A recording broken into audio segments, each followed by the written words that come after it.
Saturday, November 21st, 1970, the Ohio Stadium, Columbus, Ohio, where for the first time in 65 years, the Big Ten championship will be decided between two unbeaten and untied teams, the Michigan Wolverines and the Ohio State Buckeyes. College football today is brought to you by Mobil, the detergent gasoline that cleans your engine as you drive. By Roy Rogers Family Restaurants, home of real Western quality and hospitality. And by Colt 45 Malt Liquor, a completely unique experience. The date, November 22nd, 1969. The score, 24-12 in the Michigan Stadium in Ann Arbor as the final seconds ticked away.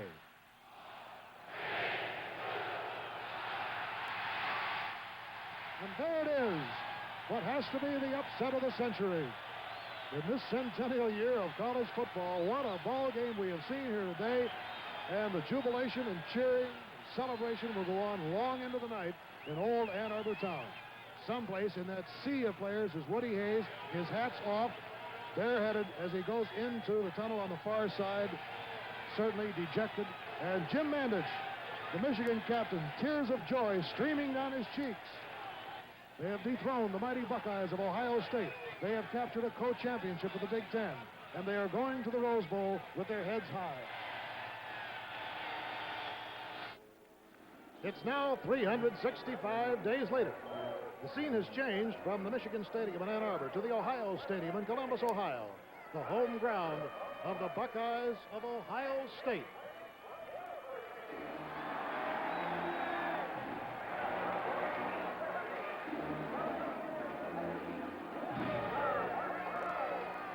Everybody, I'm Bill Fleming, welcoming you to this football capital of the world, Columbus, Ohio. For nearly three-quarters of a century, these football teams from Michigan and Ohio have been engaging in a kind of border rivalry of these neighboring states, in a rivalry that really is second to none when you measure the emotional intensity and the championship implications. Many greats have played in this game, and many have played right here on this field.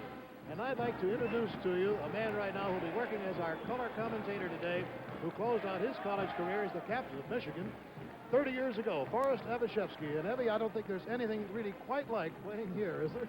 Well, this is something else. When you walk into the horseshoe of the Ohio State Stadium, whether you're hardened or whether you're blasé, you get the feeling that you're on hallowed ground, and you feel that you're going to become a part of this rich history between Ohio State and the University of Michigan. And, of course, the realization hits you that in future years, you might be one of the heroes that they're going to talk about.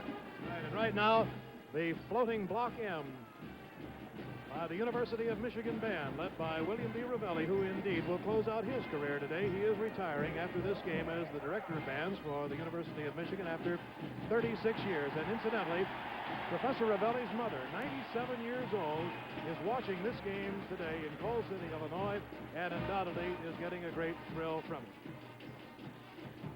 Well, in addition to this game today, ABC Sports is very pleased to be bringing you 8 hours of live sports coverage. We'll go to Phoenix, Arizona for the Phoenix 150 Indianapolis type car race. That'll be live and be blacked out in the Phoenix and Tucson areas only. And then at 8 o'clock Eastern Time, 7 Central, from the Los Angeles Coliseum, that great intercity rivalry between USC and UCLA. In addition to Wide World today on the Phoenix 150, you'll be seeing the World Heavyweight Championship fight and the scaling of El Capitan. So it sounds like a great day in store. We'll be back to talk about more of Michigan and Ohio State in just a moment.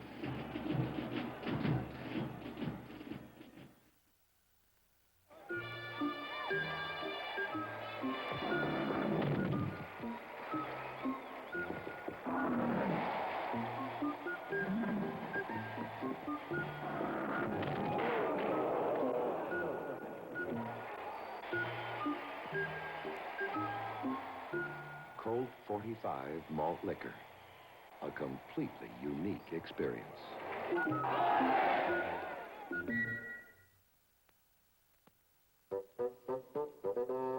Dirt deposits rob you of performance and mileage, so you want to help keep your engine clean.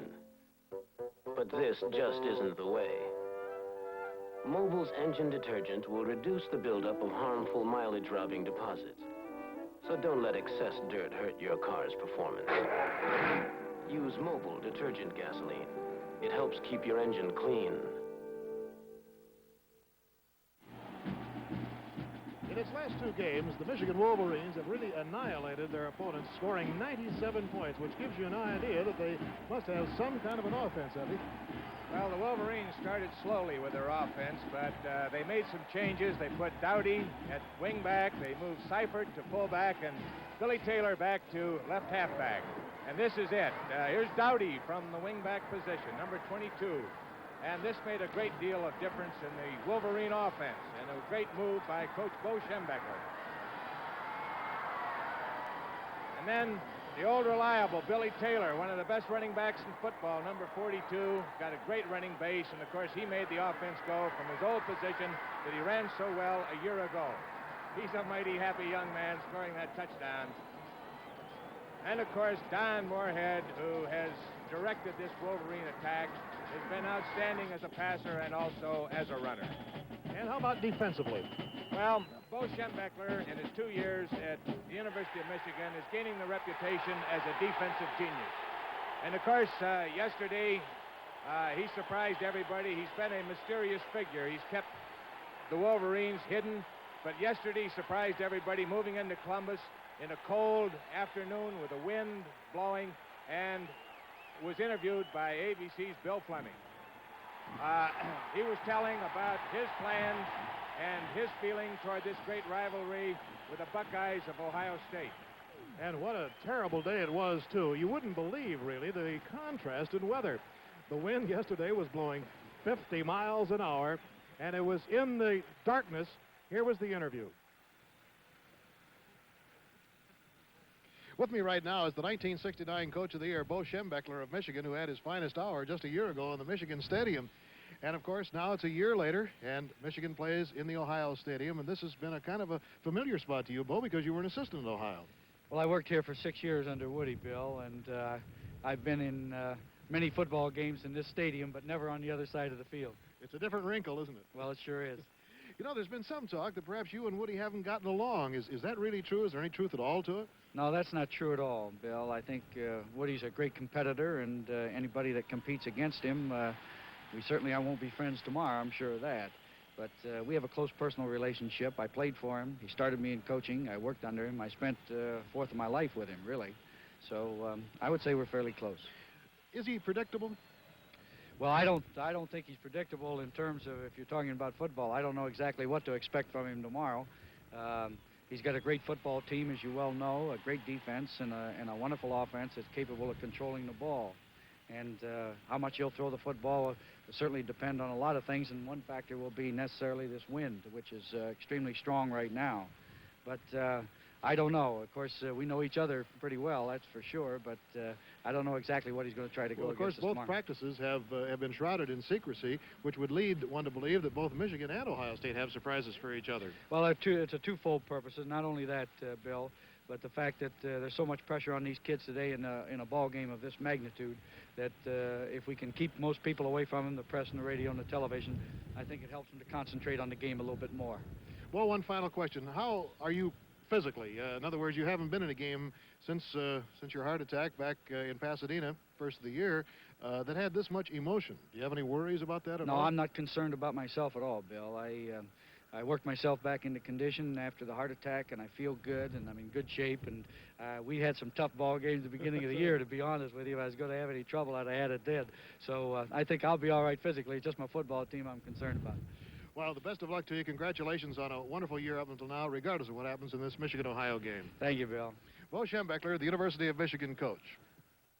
And those were the comments recorded yesterday with Bo Schembechler. Now, a moment of silence in tribute to Marshall University. Coaches and supporters, words cannot express our grief. Let us join in a moment of silence to extend our heartfelt sympathy to the parents, friends, and colleagues of those who died in the tragic accident.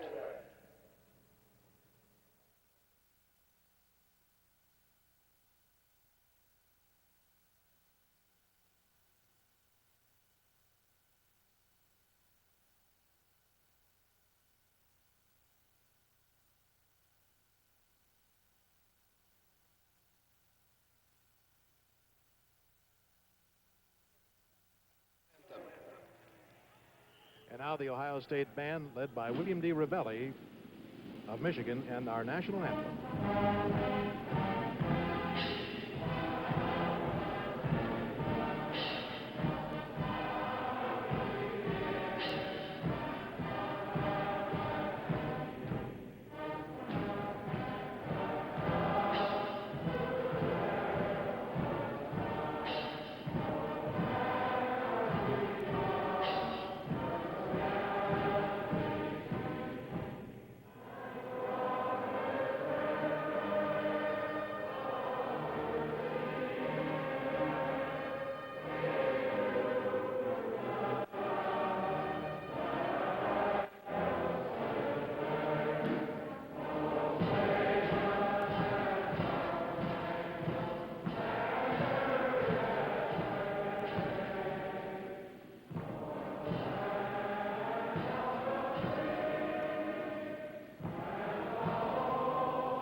Our national anthem, played by the Ohio State Marching Band, led by Professor William D. Ravelli of the University of Michigan. We'll be back to talk about the Ohio State team and hear from Woody Hayes in just a moment.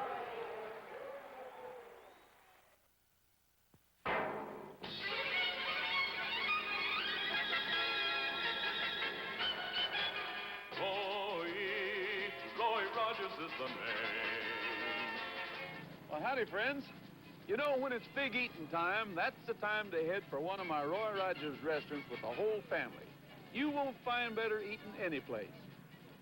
Now, you take the Roy Rogers roast beef sandwich. Why, that's a meal all by itself. It's roast beef stacked high on a big sesame seed bun, and it is good. Now, if you like chicken, well, we've got some of the most delicious chicken you've ever tasted, fried Western style. Of course, everybody likes hamburgers, and we've got the biggest, juiciest hamburgers you've ever seen. A quarter pound of pure beef on a bun. Man, they're good. So look for the sign of real Western quality and hospitality.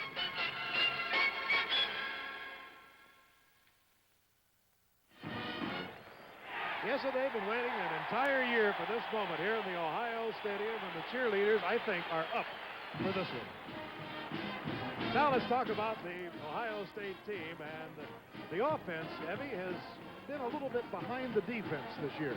That's right, and Woody Hayes said he blamed himself because he coached the offense, but let me say this, that Woody Hayes over the years has had great fullbacks, and he runs at you with a belly attack, and it's real great. This year is no exception. He has John Brockington, who is a real great fullback. He's 220 pounds, and you see him running now, 42, and you'll see this young man run plenty this afternoon in the Ohio State Stadium. This is one of many. I recall Bob White, Ferguson, Jim Otis, and he's the counterpart of Jim Otis, the great fullback last year. Here he runs the counter, and he can run either wide or inside with equal effectiveness. And, of course, we have from last year Leo Hayden, 215-pound halfback, and he gives plenty of supporting strength to Brockington, and he will run either inside or out, and he is a great one. And, of course, who can mention the offense without mentioning Rex Kern, the great quarterback, number 10 here. When they press him from the outside, he will scramble. He will run inside, outside. He can pass. He can run the option. He's an all-around ball player and a good one.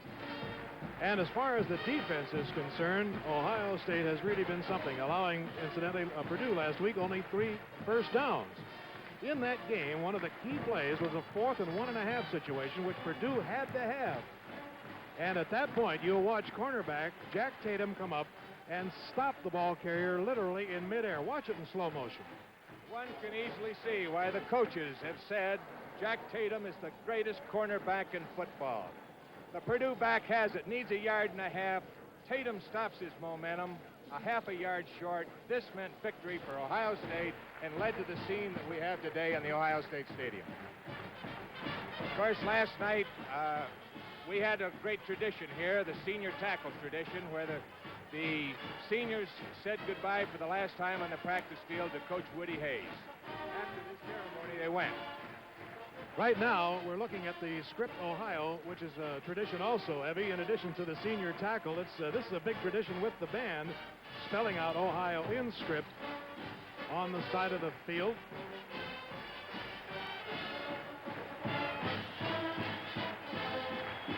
Now, the dotting of the I is done by Judge Staley, a senior in the band, and this is an honor that Judd has worked for, believe it or not, for 4 years. It goes to only one man, and this is the applause that he gets. Well, it was almost dark last night in the Ohio Stadium, and Woody Hayes came over to our cameras. The wind was blowing. He was tired, but I think he was ready. At least these were his comments last night. Woody, just a short time ago, our viewers watched a very dejected Woody Hayes going out of the tunnel in the Michigan Stadium in that game a year ago. And I have to think that must have been one of the most sad moments in your life. Oh, I'll tell you. Yes, it was, but and a bitter one. But at the same time, a coach realizes that he wins a lot of them, and sooner or later they get to him. And I don't think he has a right to be too sad. I think he's just getting what he deserves. And so that's why we like to turn the trick tomorrow, and I think we can. But I'll tell you, I don't think any coach deserves to be, people say, well, isn't that sad and all that? Doggone him, he's in a tough profession, and as long as his kids try hard and play well and play cleanly, as they should, why, he doesn't have too many complaints. But that's just the way it goes, and now tomorrow, we're out to get back. It doesn't really seem like a year has gone by, and yet I know that all of your thoughts and efforts have certainly been projected toward November the 21st, and now here it is. Yes, we've thought of this one more than we have the rest of the season put together, and we've worked on it considerably. You know, Woody, there have been a lot of stories during this past year that there's been some feeling between you and Bo Schembechler, the Michigan coach. How personally do you feel? I want to beat him. Why, I want to beat him the same way he feels toward me, and that's all there is to it. He's a fine coach. I know. I started him in his coaching. I've had him here at Ohio State twice. He's an excellent coach. He's a great competitor. He's a great technician. He has the ability to get his players up, but I want to beat him. He's no friend of mine. Woody, have you ever felt the spirit like you feel it here at Ohio State? Oh, this is the greatest it's ever been in all the 20 years I've been here. This is the greatest. Do you think it augurs well? Is it good to have it this high? Well, it's sort of early. It's a little bit early, and you can't keep your fist clenched forever. But it is a good feeling, I'll say that. But we win tomorrow afternoon starting at 1:30. Woody, congratulations to you on a marvelous season, and particularly on these sensational young sophomores who sadly must leave Ohio State's campus after really a brilliant, brilliant record. They've been great for us. They're great youngsters, and they played great football. Best of luck to you. Thank you a lot. Those were the comments of Woody Hayes made last night. We'll be back from the Ohio Stadium, filled to capacity today, in just a minute.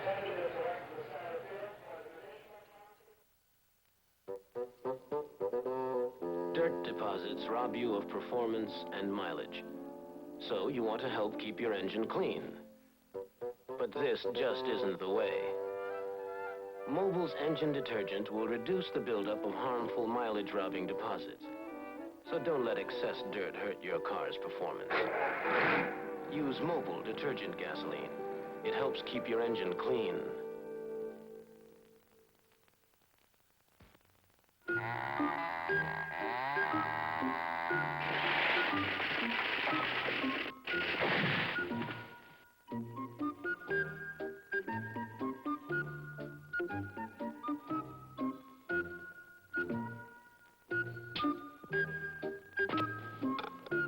Colt 45 malt liquor. A completely unique experience.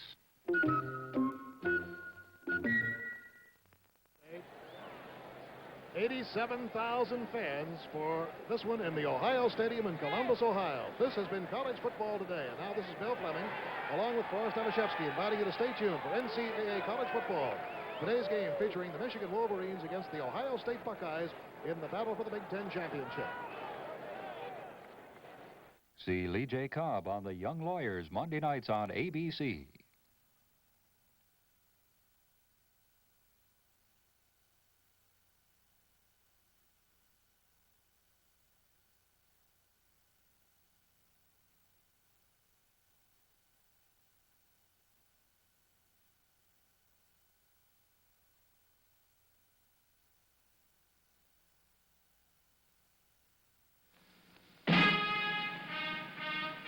College football, 1970, the year of the quarterback. All the excitement and color exclusively on ABC.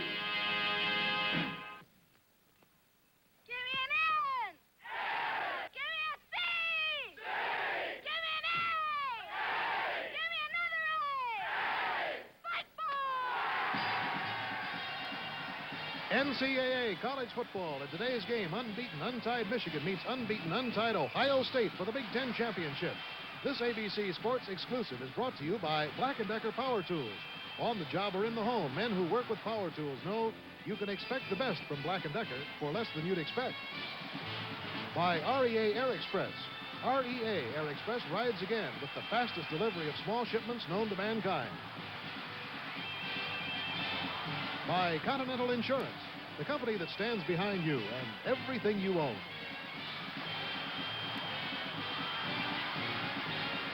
And by Trans World Airlines. Somehow, you feel more important on TWA.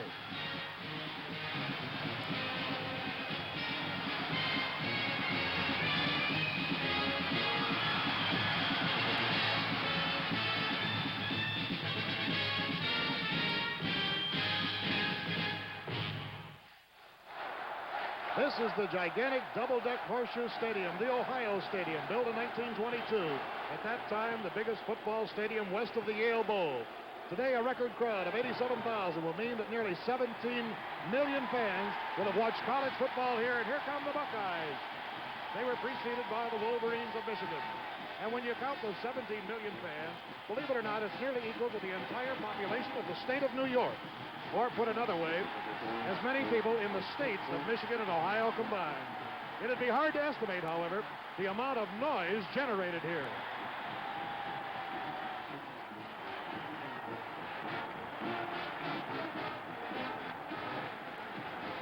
The weather is absolutely perfect here, a carbon copy of what it was a year ago in Ann Arbor. Bright, sunny skies and 45 degrees. I'm Bill Fleming, along with Forrest Evashevsky.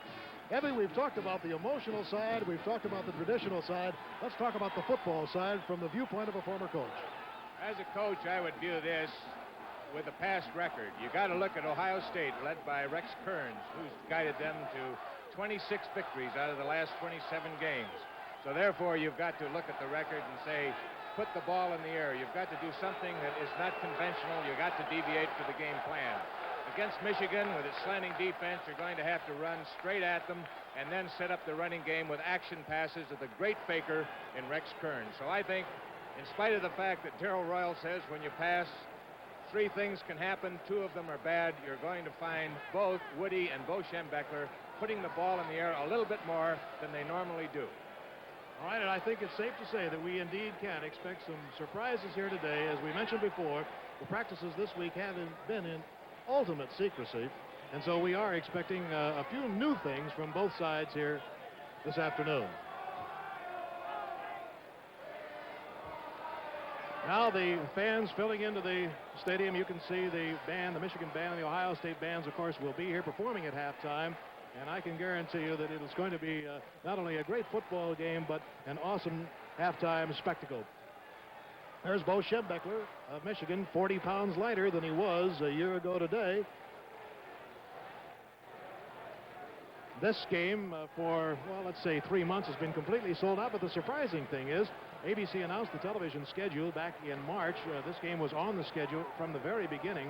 And the interesting thing is, Evie, that they were getting $100 a ticket, the scalpers were, and there were 64 different advertisements in the Columbus papers on Monday of this week, despite it's on television. It's a great tribute to the zoo. Well, Bill, if you could be in this stadium and watch the excitement, feel it, it just penetrates you right down to the bone. You can understand why people want to pay $100 to see this. All right, I believe now we are ready for the player introductions. First of all, for Michigan, 12 seniors. Defensive end from Berkeley, Michigan, number 91, Phil Seymour. Safety man from Cleveland, Ohio, number 23, Jim Betts.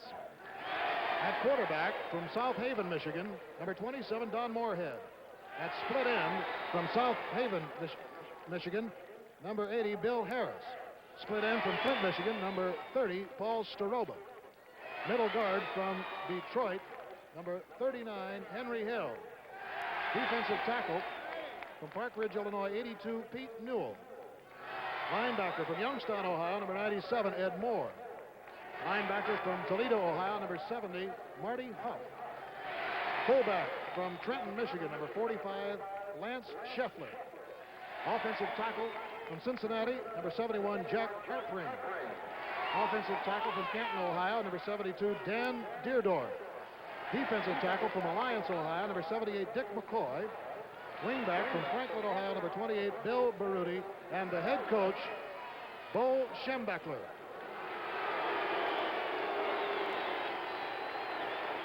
And now the starting seniors from Ohio State. At left end from Fair Lawn, New Jersey, number 82, Bruce Jankowski. Offensive guard from Cincinnati, number 62, Phil Strickland. Offensive tackle from Lima, Ohio, number 75, Dave Cheney. At left end from Harrisburg, Pennsylvania, number 80, Jan White. At quarterback from Lancaster, Ohio, number 10, Rex Kern. At left halfback from Dayton, number 22, Leo Hayden. At right halfback from Cleveland, number 16, Larry Zelina. At fullback from Brooklyn, New York, number 42, John Brockington. Defensive end from Geneva, Ohio, 83, Mark DeBevick. Middle guard from Mount Vernon, Ohio, number 68, Jim Stillwagon. Linebacker from Xenia, Ohio, number 63, Doug Adams. Cornerback from Passaic, New Jersey, number 32, Jack Tatum. Defensive halfback from Colliers, West Virginia, number 26, Tim Anderson. At safety from Cincinnati, Ohio, number 3, Mike Sensabaugh. And the head coach of Ohio State, Woody Hayes.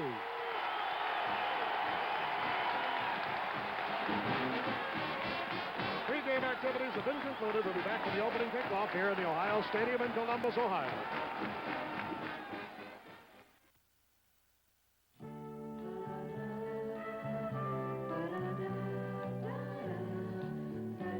When the guy on your mind has cars on his mind, he spends a lot of time holding hands with Black & Decker power tools.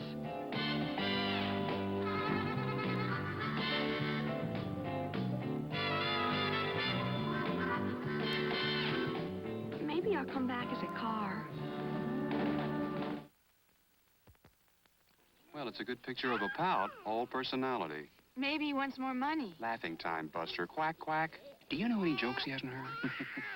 Come on, sweetie. Smile for Mommy. Look, he's gonna laugh. I'll get the picture. You call the newspaper. Oh, you. Color pictures in a minute. $29.95. The Polaroid Color Pack 2 land camera. Why wait? Get a spoon. Maybe we can pry his mouth open.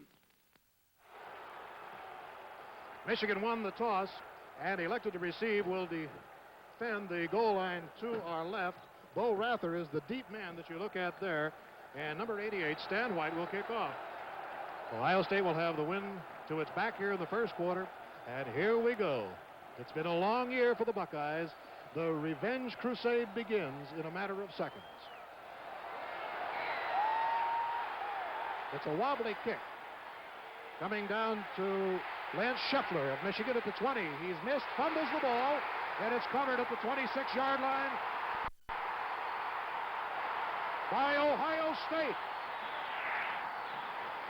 Yes, Scheffler fumbled the ball, and it's covered by the Buckeyes. And Ohio State did not have to wait very long for the opening break in this ball game.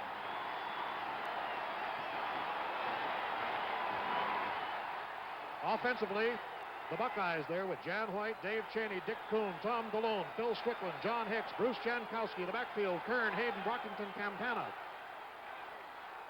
Number 10 is Rex Kern on the 25, first and 10. Gives the ball into Leo Hayden. He's smashed by Marty Huff and Pete Newell, number 82 and number 70. 1 yard gain on the play. Michigan was shocked in that opening kickoff. The kick came to Scheffler, who hit when he was hit hard. He actually was hit on the arm. He fumbled the ball. Moore in at linebacker for Michigan in place of Taylor. It's second down and 9. The ball on the 24-yard line. Kern back to pass. Good protection. Fires. Got his man. Jankowski, the split end, is down on the 13-yard line, and even though he ran into the end zone, the whistle had blown the ball dead at the 13-yard line. Tom Darden was the man who made the stop. Jankowski lines up at the split end, goes down at the halfback, makes a good fake to the outside, turned in. The hook pass is there.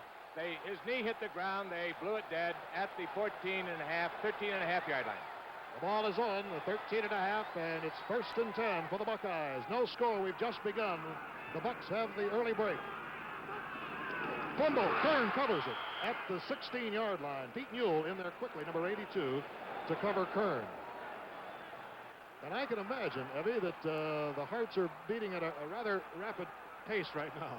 Well, early adversity can make a big difference when a team is so emotionally keyed.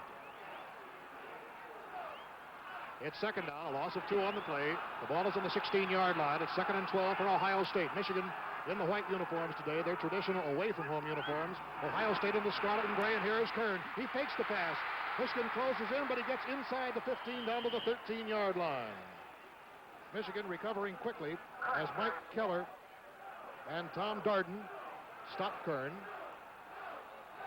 3rd down. The ball is right back to the original line of scrimmage, the 13.5-yard line.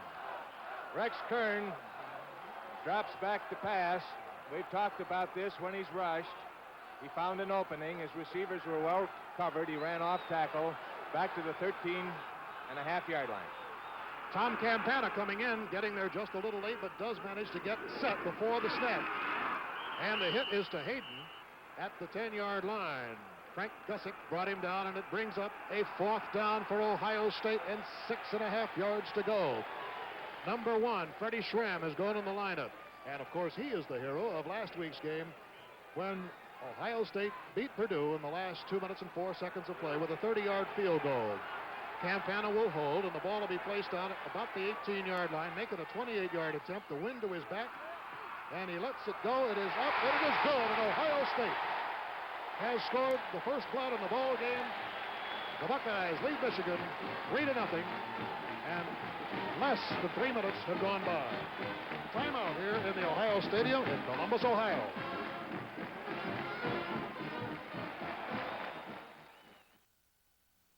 There's so much you can do at a Holiday Inn. You can watch television, catch up on business with the telephone, and work in the comfort of individual temperature control. You can eat in our excellent restaurant, arrange for a conference room, go for a relaxing swim, and charge it all on your Gulf Travel or other credit cards. There's so much you can do at a Holiday Inn, or you can do nothing at all, because our sign stands for comfort, or it doesn't stand at all.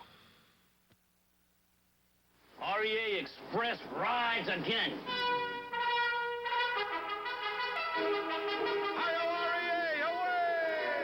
REA Express rides again. REA away! REA Express rides again! REA Air Express, the fastest delivery of small shipments of the kind. REA away! Now Stan White is getting ready to kick off for the Buckeyes, who are in the lead now for the first time since they were in the 2nd quarter a year ago in Ann Arbor. 3-0, the Buckeyes lead, 12:18 to go, first quarter. Kick sails down, it's fumbled by Glenn Dowdy of Michigan. He's back to the 20, goes to the 25, and hits up to about the 32-yard line before he is spilled. 19-yard return, Don Lampka making the stop, and now Michigan will have its first opportunity from scrimmage. The Wolverines were shocked with the opening kickoff being fumbled by Scheffler and covered by Hart. And then Ohio State turned it into a score with a 28-yard field goal by Freddie Schramm. Wolverines come out, and Seifert deep.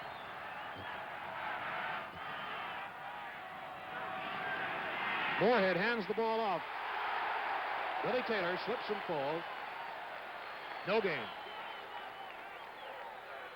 Defensively, for Ohio State, it's DeBevick, Hazenall, Stillwagon, Williams, and Lutner, with Jack Tatum, Doug Adams, and Stan White, the linebackers and cornerback, respectively, and then Howard, Senzable, and Anderson are deep.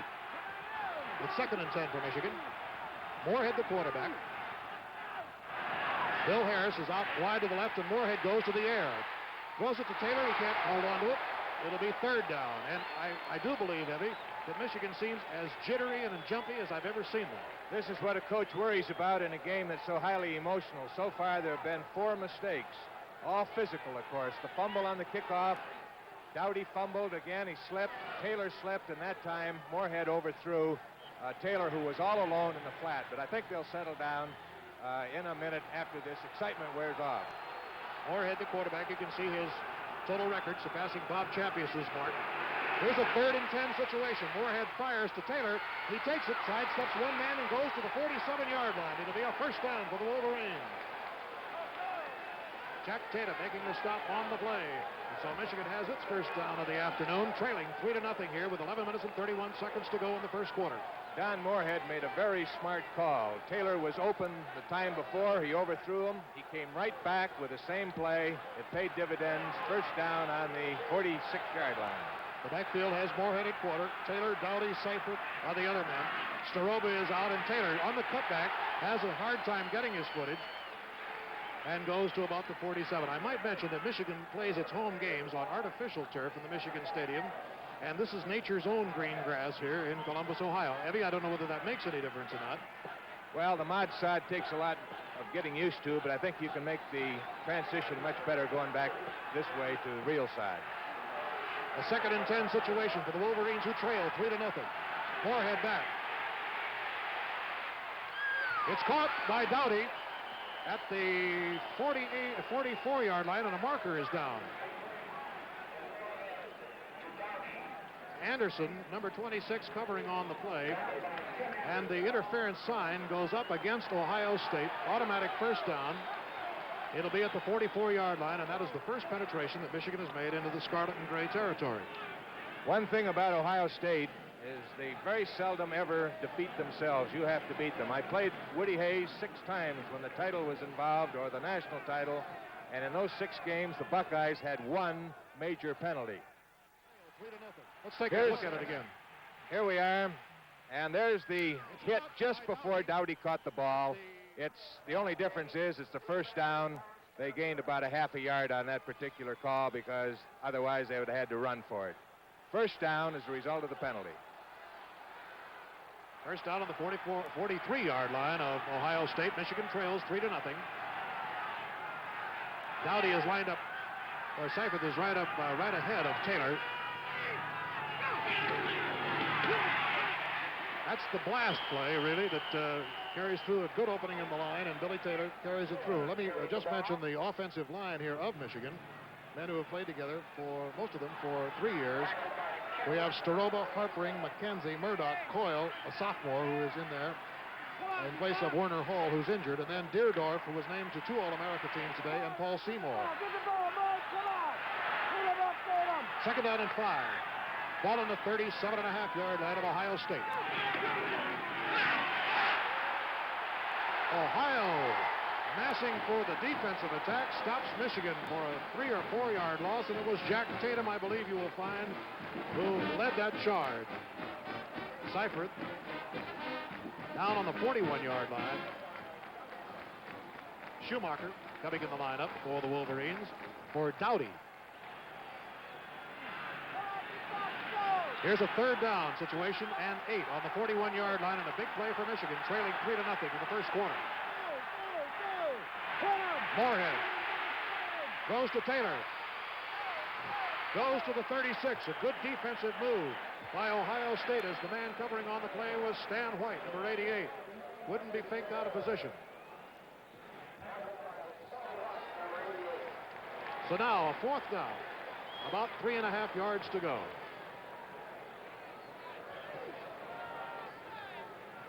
Coach Schembechler is alternating Paul Staroba, number 30, and Bill Harris, number 80, at the split end, and I believe he's sending in plays via these 2 carriers. Michigan going to the punt. Staroba, the leading punter in the Big Ten, with a 41.5-yard average, kicks one, a high spiral, that is going to float over the head of Sensabaugh, and Michigan might get there in time. They do. They're going to kill the ball on the 1-yard line. Ohio State now will be deep in its end zone, in its own huddle, and it will be only 1 yard into the field of play on the line of scrimmage. ABC and the NCAA combined to bring you all the thrills of college football. And with time out the score, Ohio State 3, Michigan nothing.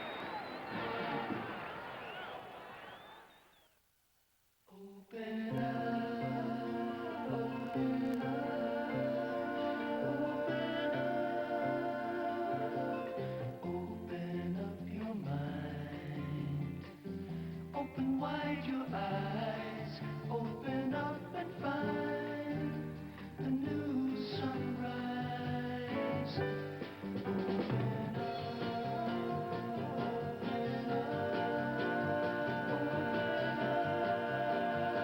up, open wide your door.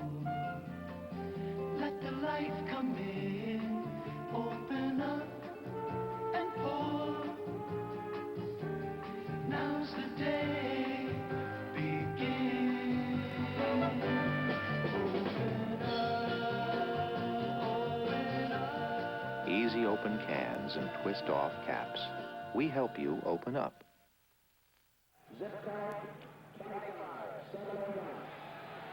Well, you can see how closely these teams are rated statistically coming into this final game of the season. It's 1st and 10 in a key situation for Ohio State on its own 1-yard line. There are penalty markers down, and it looked like somebody broke a little early, and I think it would be hard to tell just exactly which team it was. A little premature movement there. You can be sure that Michigan will refuse it if it's against the Buckeyes. We might mention here, Abby, that Ohio State has not been a good punting team this year, whereas Michigan has been. Now, the only reason I bring it up is because if Ohio State would be forced to punt, it might give Michigan, let's say, added yardage up the field. It certainly would, and I don't know if Michigan's in a goal line defense down there hemming the Buckeyes in, or else they have quit their cross charge, but they're going straight ahead, which they haven't done all season. Offsetting fouls, both sides offside, still 1st down and 10. I repeat, the football game will continue. Handoff goes to Brockington, and he grinds it out to the 6-yard line, carrying 2 Wolverines on his back. Marty Huff, number 70, is one of them, and Gussick is the other.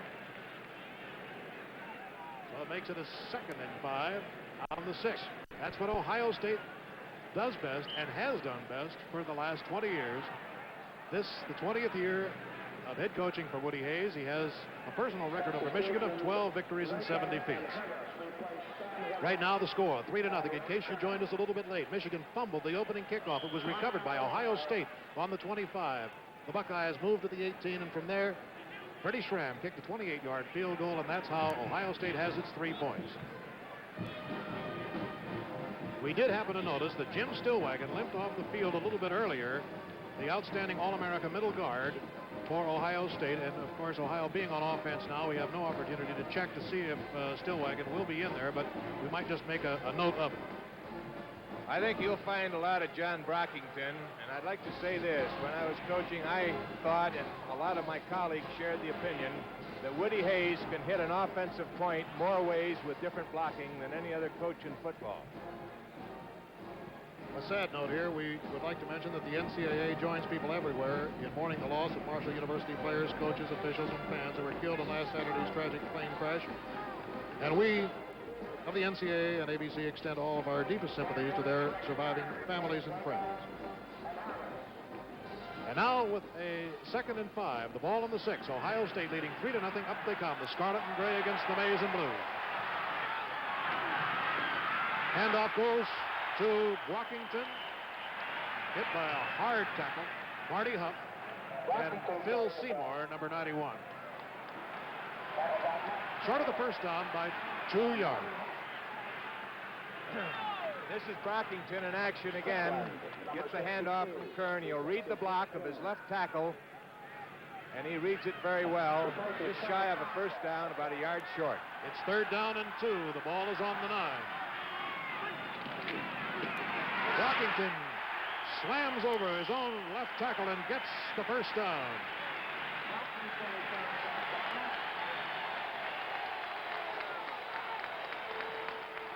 First down for the Buckeyes on the 12, and they've moved it out from the 1. John Brockington just a few yards, as a matter of fact, before today's game, only 65 yards from setting a new rushing mark set by Jim Otis. He does have 15 touchdowns, as you can see, and he has been a workhorse this year. Called on in many key situations. You've just seen one of them. 1st and 10 for Ohio State. Jankowski is split to the left. Beautiful hole opens up for Hayden. He's cut down at the 20-yard line, or he might have gone. Marty Huff slipped in there, number 70, to get him to the ground, and it looked like a tremendous hole on the left side of the line. Everyone has been wondering what Woody was doing. He practiced behind closed gates all week, but I think he's just practiced the thing that he likes best, and that is his big backs through the middle of that line. A very good point, Evie. There's been nothing secret so far. It's just been hit 'em football. 2nd and 1. Brockington changes direction. Gets his first down at the 24-yard line. Mike Taylor and Tom Beckman made the stop, and number 39 is Henry Hill, who gets up slowly, the middle guard.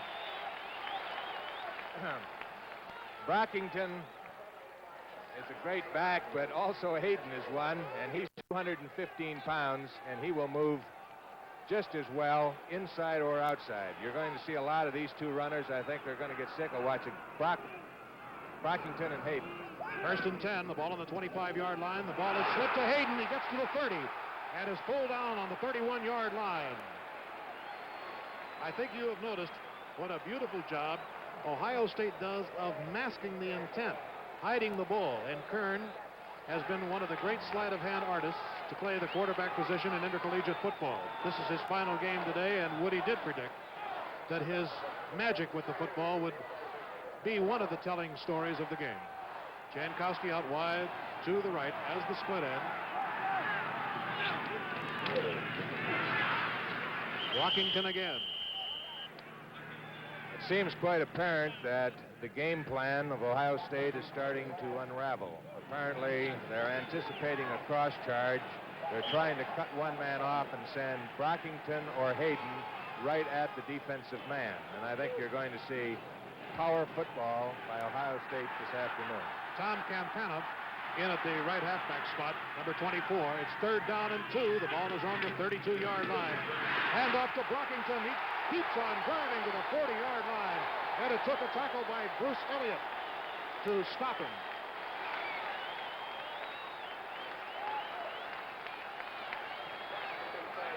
He went by Huff so fast, I don't think Huff Here's even Huff, saw him. the linebacker, number 70, and he got a block, but he missed Brockington, going through with good speed and power.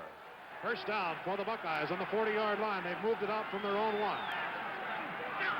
They lead 3-0. Handoff goes to Hayden.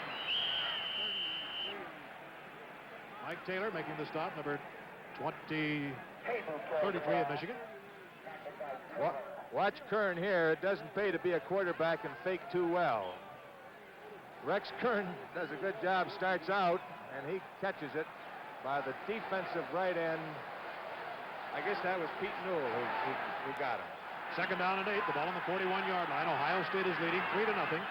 They've had ball control and good possession in this drive. Beautiful catch by Campana, and he stepped out of bounds inside the 50 at the 48-yard line in Michigan territory. Tom Campana, who is a junior from Kent, Ohio, made the catch, and it is another 1st down as the Buckeyes are on the move. This pass was set up by the great running of Brockington. He faked in to the left side of the line. Kern made a nice fake and hit Campana in the flat. You're going to find a lot of passes that will be off the belly action today by Ohio State. And time here is called by the Buckeyes. So with time out here in the Ohio Stadium in Columbus, Ohio, the score, Ohio State 3, Michigan nothing.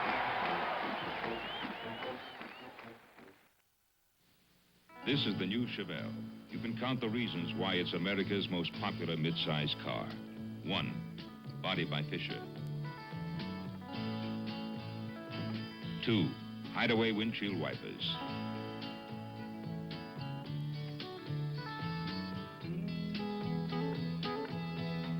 3, a new grille. 4, new single-unit power beam headlights.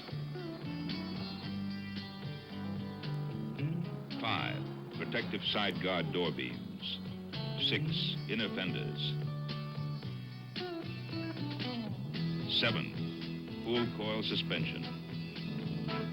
You can count 100 more ways Chevelle puts you first. How did we change it for 1971? Very carefully. See the new Chevelle at your Chevrolet dealers now. Chevelle, Car of the Week at your Chevy dealers. 4 minutes and 12 seconds to go in the first quarter from Columbus, Ohio, and Ohio State has moved the ball out from its own 1-yard line to the Michigan 48. And that is the record held by this senior class of Ohio State. First and 10. Jankowski out wide to the right. And both sides a little on the jumpy side. The defense can move, however, the offense reacted, and they can't move, so it'll be illegal procedure against Ohio State. Going out of the lineup is Ed Moore, number 97, 33. Mike Taylor is in for Michigan. 5-yard penalty against the Buckeyes. That's their second penalty. The first was pass interference. Now Tom Campana has gone the lineup for Merv Teague. That's at the right halfback spot. That's Brockington so far today. And we have 4:12 to go in the first quarter. First and 15. Kern hands off, and this time Brockington is smothered by the Wolverine defenders. Mike Keller leading the defensive charge, and I think Evie brought out a good point that by a conditioned reflex more than anything else, you set something up, you run Brockington one way, you run Hayden the other way, and all of a sudden, boom, there's the pass. And I think Kern has done a marvelous job so far of mixing things up.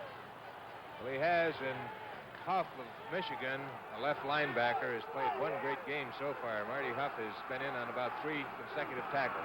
Second and 14. Kern throws, almost intercepted, knocked down.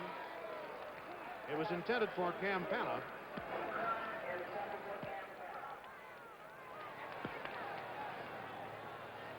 Betts made a real fine defensive play there. Jim Betts, the safety man of Michigan, almost got his hand out.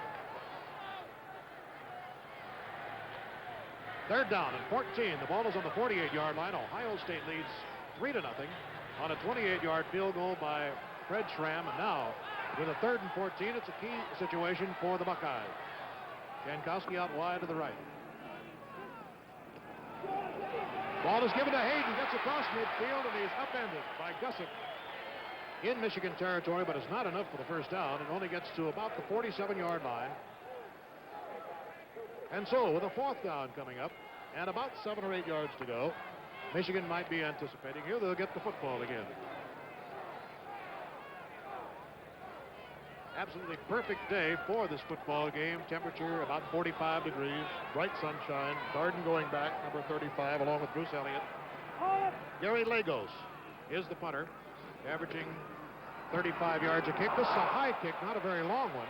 Fair catch called for, and Bruce Elliott makes a difficult catch. And Michigan will have the ball at the 23-yard line. 24-yard punt. Well, coming up next at ABC's Wide World of Sports at 4:30 Eastern Time, 3:30 Pacific Time for those of you on the West Coast, the Phoenix 150 Indianapolis type car race. Phoenix, featuring the Unser brothers, A.J. Foyt, Mario Andretti, and the Phoenix and Tucson areas will be blacked out for that race. Now, first and 10 for Michigan, trailing the Ohio State Buckeyes, and the Wolverines go to work with a 3-0 count against them. 2 minutes and 58 seconds to go in the first quarter.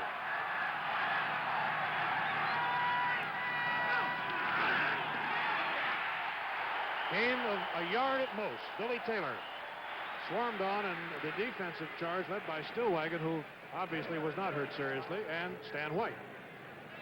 3 Ohio State players were named to the NEA All-America team today. Jan White, Stillwagon, and Tatum. And 1 Michigan player, Dan Deerdorf, who was number 72, the offensive right tackle. Second and 9.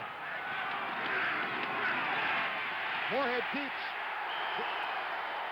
He's stopped by Luckner and lost a yard or a yard and a half. Would you say that Ohio State is sharp? Well, offense is poise and concentration. Defense is frenzy. This is what Ohio State is today. They're playing straight defense, but they're just charged emotionally. It's third down. Michigan hasn't been able to get on track there. 3rd and 9. Moorhead looks to Staroba, who's deep, throws short, incomplete to Dowdy. Nice coverage by Sensabaugh on the play, although the pass was a little overthrown. And again, a 4th down situation for Michigan with 1 minute 53 seconds to go in the first quarter, and Staroba will be called upon again.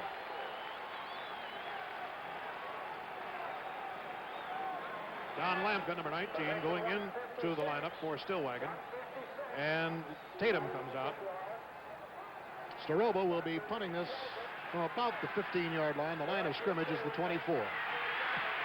Gets the kick away and sends it deep. Anderson is back, takes it on the 28 of the Buckeyes, and look at those white uniforms down. What coverage. And that's surprising because it was not a high kick, it was a drilled kick. 46 yards in the air, a 6-yard return. Ohio State takes the ball, leading 3-0, and the ball will be on the 37-yard line of the Buckeyes. Something you don't often see. Guy Murdoch, the offensive center, after snapping, he was the first one down and was in on the tackle. This shows great speed by a center. That music in the background is the Buckeye battle cry. 1st and 10, 1:43 to go, first quarter. Ohio State leads 3-0. Handoff goes to the deep man, and it's Hayden. Gets hit at about the 38 by Henry Hill, defensive co-captain. Hill, number 39, has been a rather unusual player for Michigan. He has an academic scholarship in pre-law, and yet he has started every game for the last 2 years as that middle guy. The young man, number 21, who plays left defensive half and was back on the punts, is the son of Pete Elliott, former All-American in 1948 for Michigan.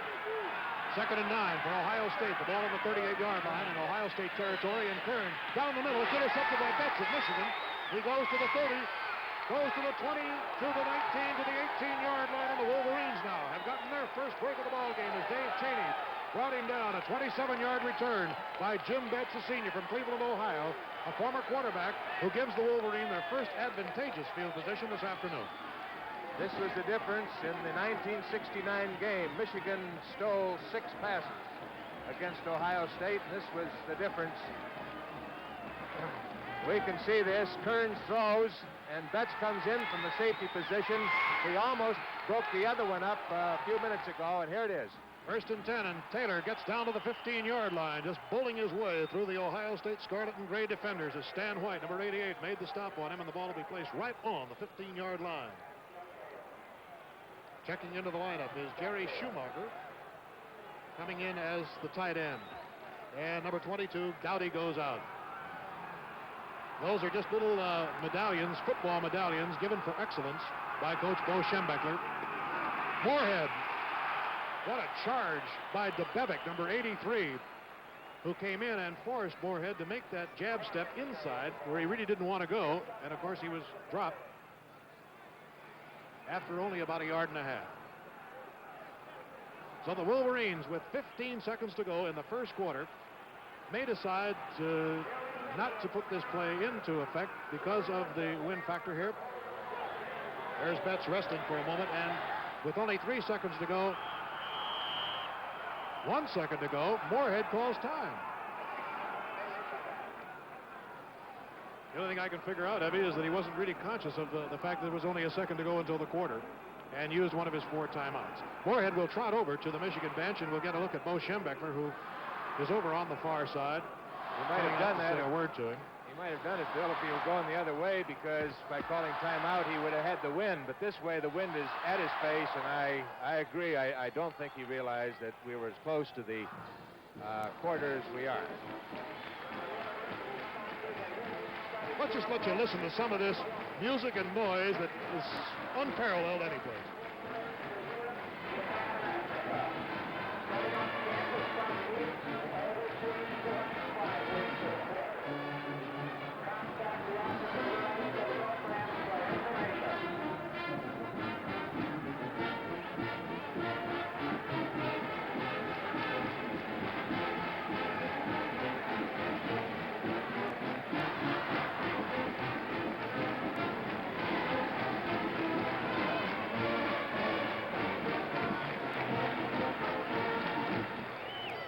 Does that give you a little of the feeling of what it's like to do a game and see a game in the Ohio Stadium? Well, the Buckeyes did exactly what all of their partisan fans have waited one long year to see them do. They kicked off to Michigan, and they forced a fumble on the very opening kickoff. Took the ball in and scored on a field goal, and that's the margin right now. 3-0, 1 second to go in this first quarter, but the Wolverines have rebounded with an intercepted pass. Now they're in Buckeye territory deep at the 14-yard line. 3rd and 6. Moorhead looks on the 3rd down. He's got a man deep, incomplete, and a nice coverage by Anderson as Paul Seymour, brother of Jim Seymour, former Notre Dame great, was in the end zone. And that is the end of the first quarter, and what a quarter it has been. The score here in Ohio Stadium is Ohio State 3, Michigan 0.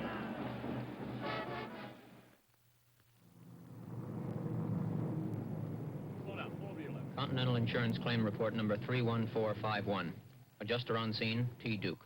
Assignment, to salvage 1,700 cases of frozen pies from overturned refrigeration truck. Action taken, immediate utilization of only available local labor. Background, at approximately 1:30 a.m. on September 23rd, the insured, Chef Pierre Inc., reported accident to Continental's emergency dial-a-claim service. Local adjuster assigned to case began all-night search for substitute refrigeration truck. Time required, 5 hours. Adjuster then arranged for volunteer work crew from nearby institution. Time required, 2 hours. Back in the van. Final disposition, approximately 80% of cargo salvaged. Remainder either damaged in original accident or given as payment to work crew. Terrific. I got this cherry here.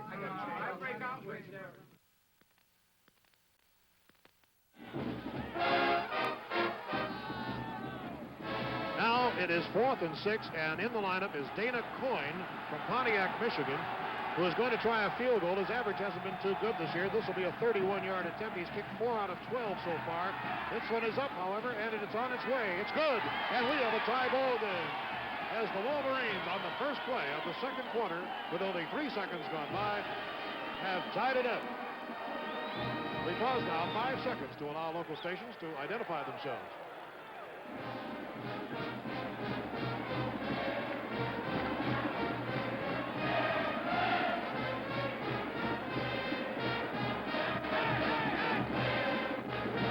Well, I think you can directly attribute that score to the interception made by Jim Betts. That was the turning point right there. Ohio State had run 20 times to Michigan's 12, and that put Michigan down deep in the territory. It was on the 15-yard line when they kicked. It's a tie ball game. Ohio State kicked off, recovered a fumble, couldn't advance. They kicked the field goal. Here we are. Okay, that's how things went in this first quarter, as Dana Coyne, who kicked the field goal to tie the game up, will kick off. Richard Galbos and Tom Campana are deep, and Brockington is on the far side. The kick goes down to Brockington on the 5. The big fullback takes it, comes to the 15. Is missed at the 20 and falls forward to the 24-yard line. A return of 18 yards on the play.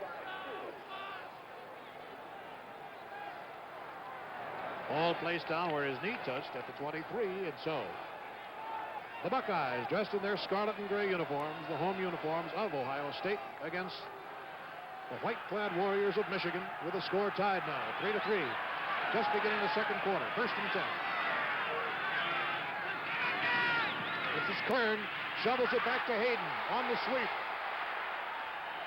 Jim Betts was the pursuer. No one runs the option better than Rex Kern. He stabs, stutters right in here as he gets to the end, pitches out to Hayden. Right at the last minute, Hayden gets a good block in there by Brockington, and skirts for about 4 yards. Second down. The ball is on the 27-yard line of Ohio State.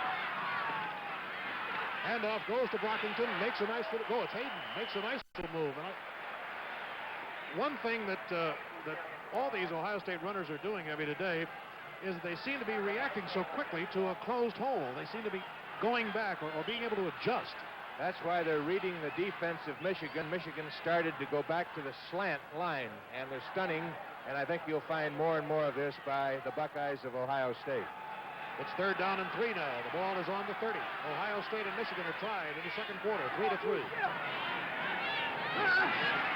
Kern back to throw.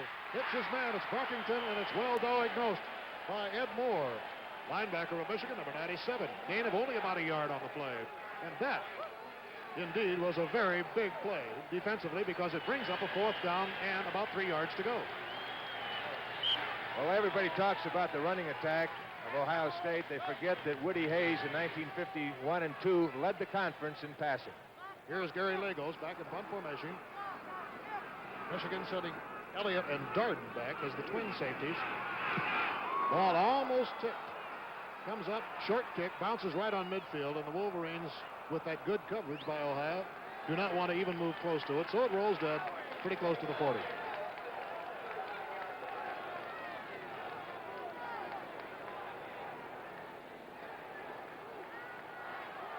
"12 minutes, 55 seconds to go in the second quarter, and it's all tied, 3-3.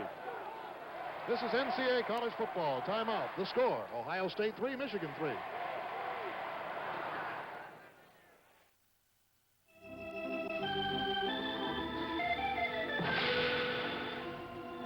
Unfortunately, regular snow tires aren't much help on ice. So we at Uniroyal have designed a snow tire made especially to take spikes. We call it the Winter Patrol. It's made for driving on ice. The Uniroyal Winter Patrol, used on highway patrol cars. But you don't need a badge to buy them. He won't get rid of his floppy socks, and he won't get a haircut either. But at least he finally got rid of his beat-up old basketball shoes. Now he wears Pro Kids basketball shoes. And he must really like them, because he won't do anything he doesn't want to do. I know.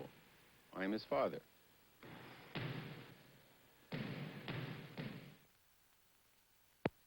Winter Patrol tires and Pro Kids basketball shoes are two more products Royal.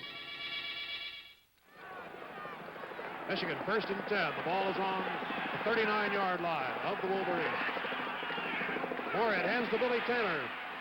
Gets only a yard or two before Jack Tatum, ever-present number 32 from Passaic, New Jersey, brings him down. Never before in history have these two teams, and they've been meeting since 1897, ever come into this final game against each other, both of them undefeated and untied.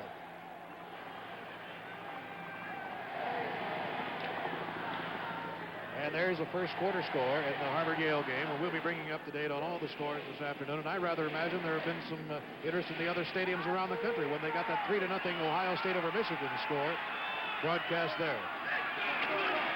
Here's Moorhead back on a 2nd and 7. Incomplete. Billy Harris had the ball in his grasp and dropped it.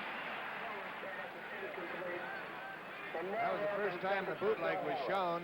Moorhead made a nice fake to Taylor, and he had Harris open on a hook down the sideline, but the pass was dropped. Staroba going in for Harris. From Michigan. Now with 3rd down and 7. The ball is on the 41-yard line. The score is tied 3-3. Moorhead back. Good pocket. Staroba has it in Ohio territory, and he's thrown to the ground by Harry Howard, number 28, who recovered the opening kickoff fumble to set up Ohio's first field goal. It's a first down now for Michigan in Buckeye territory at the 49.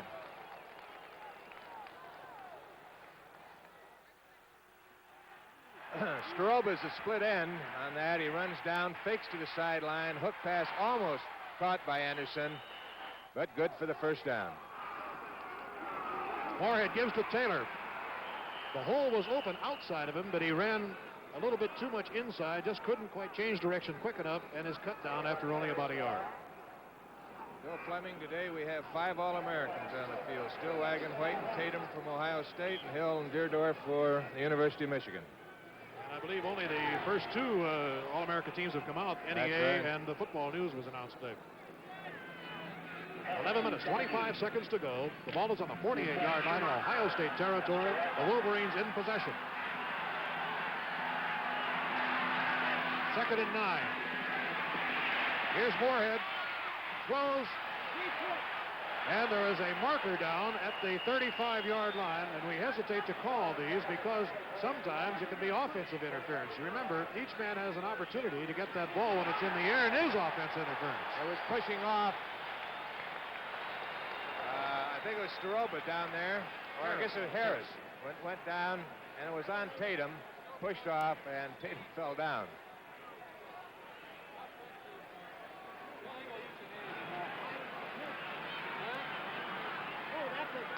So the penalty is against the Wolverines of Michigan, moving them back into their own territory.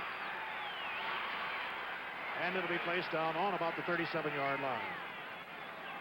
Staroba coming in for Harris.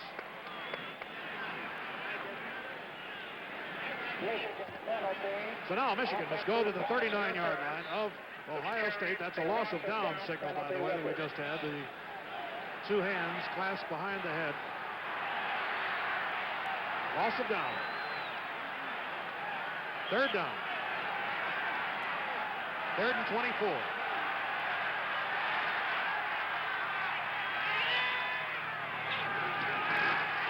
Moorhead to throw, and he looks deep. Being chased down the middle. It is caught by Staroba at the 43, but he is hounded immediately, and it is not nearly enough for the first down, of course, as Doug Adams, Stan White make the stop, and it'll bring up a fourth down. This time they went from a slot, and they overbalanced. Moorhead went back. His receivers were pretty well covered. He scrambled, and it was a broken pattern, and very luckily that that was not intercepted. So at fourth down, Staroba back to punt. Anderson is deep. High spiral kick coming down to Anderson. Will take it at the 14-yard line. And he moves to the 24 before Reggie McKenzie, number 65 of Michigan, drops him. And Ohio State goes to work. 3-3 is the score. 10:22 to go in the first half. In today's battle of unbeaten, untied teams, Ohio State can be certain of one thing. It's 13th straight national attendance championship. The Buckeyes have been averaging 86,000 spectators per home game. And second in the country with a final average of more than 79,000 is Michigan. First and 10. Good faking by Rex Kern, the quarterback, giving it off to Brockington, and he gets up to the 29-yard line before Mike Taylor brought him down. 5 yards on the play. Brian Donovan goes into the lineup for Ohio State, a senior from Columbus here, number 53, was a starter last year, has been having injury problems, is replacing now Dick Kuhn. He was a second stringer for the last couple of weeks, but has been alternating today. Second and 5.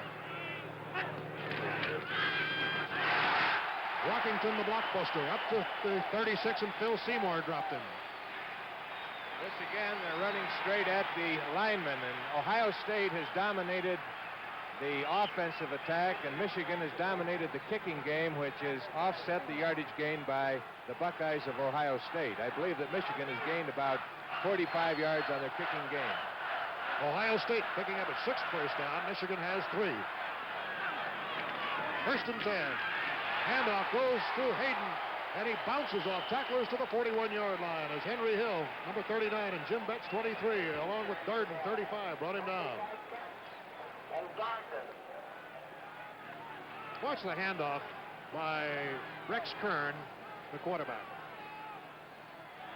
He hands off to Hayden, makes a great fake, continues around in, which holds the linebacker. Second and 5. The ball is on the 41-yard line. Another good fake. Brockington has to go outside on a nice defensive maneuver by Darden, and Huff throws him to the ground. So it makes it a third down. Michigan has been strong defensively on the third down situation. So here's another one with a third down and rather short yardage, 3rd and 2. And I guess, Evie, it's safe to kind of say that it'll be Brockington or Hayden.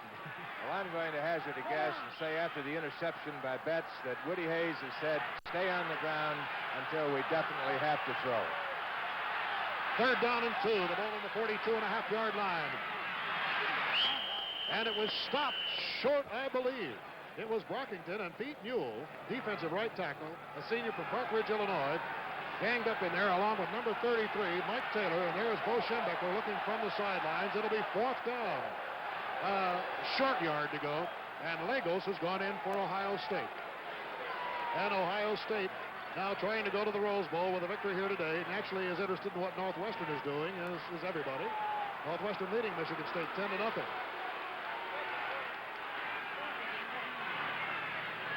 Garden and Elliott are back. This is a good kick this time, a high spiral, going to be good coverage, and so Elliott calls for the fair catch for Michigan at the 17-yard line, where Michigan will have it 1st and 10. College football, what better way to spend an autumn afternoon with time out the score. Ohio State 3, Michigan 3. We renew now to our studios for this message.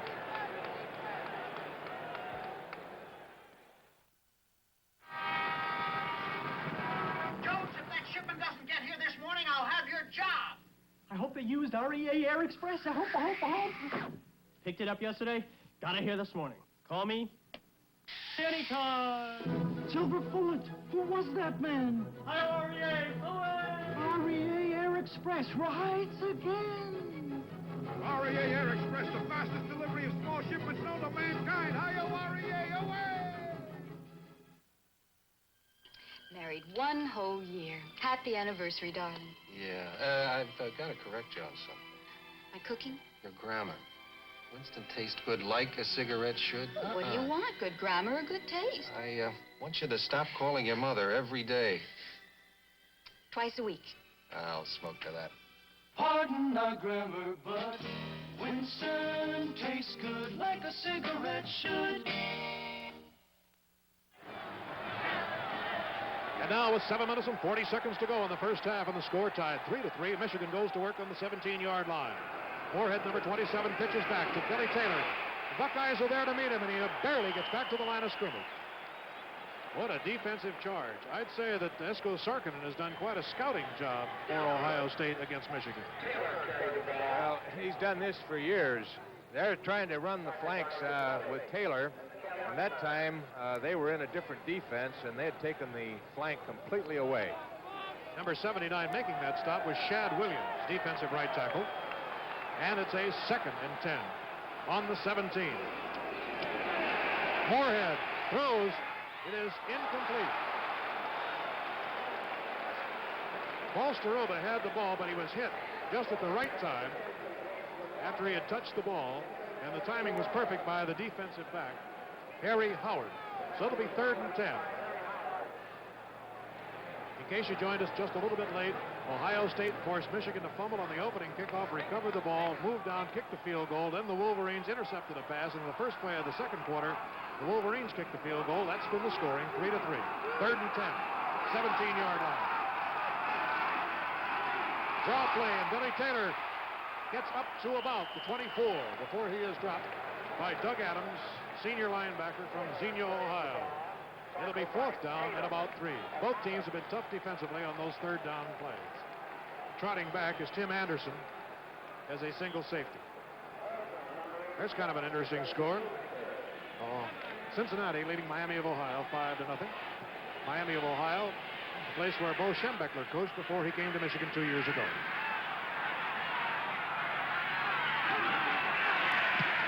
What a kick. Listen to that roar of the crowd as he sends Anderson back to the 10, to the 5. It may roll dead unless he picks it up. Has to go back for it. Comes back to the 18-yard line, and down he goes. Bill Baruti taking the coverage, and Guy Murdoch a 72-yard kick and a 16-yard return. That's why Paul Staroba has such a valuable foot. He is the leading punter in the Big Ten and 4th in the nation. And again, this is the evener, the great kicking game of Michigan. And sometimes a kicker can make more yardage than a good back will make all day. I think maybe he'll get one of those little footballs on his helmet for that one. There's a marker back down the field here, Evie, and I'm looking at the official talking to Huff and also to Rex Kern. So before we call it, they're going to move the chains back on down the field, and it looks very much like it's a penalty against Michigan. I'm sure that they will accept, because that was about a 70-yard kick, and 72, in fact, to be exact. So the Buckeyes are going back. They don't want the ball down that deep in their territory if they can help it. Very poor field position to start from. So the penalty is being marked off from the... Well, I thought they were going to mark it off from the 25-yard line, and they do. They take it down to the 12, which is half the distance to the goal.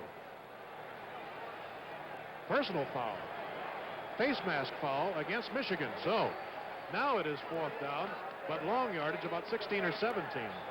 And Anderson is back in single safety, and Staroba will be called on again. I believe that's the first time I've ever seen a face mask penalty on a punt.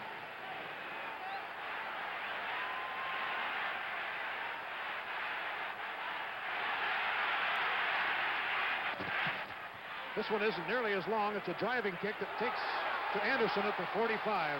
Midfield. Sideline and out of bounds at the 46. Harpering made the stop on the play.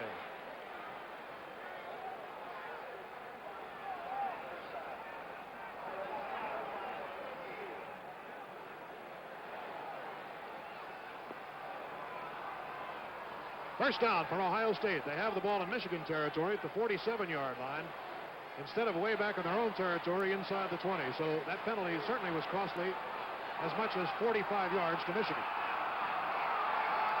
Rex Kern, number 10, the quarterback. 1st and 10 for Ohio State. The score is tied 3-3. Handoff goes to Brockington, and he finds the opening on the right side. Marty Huff making the stop. And number 99 at the bottom is Tom Beckman. Donovan, number 50. I believe I misspoke. I said Huff on that play. Huff is number 70, and it was number 99 on the stop, Beckman, for Michigan.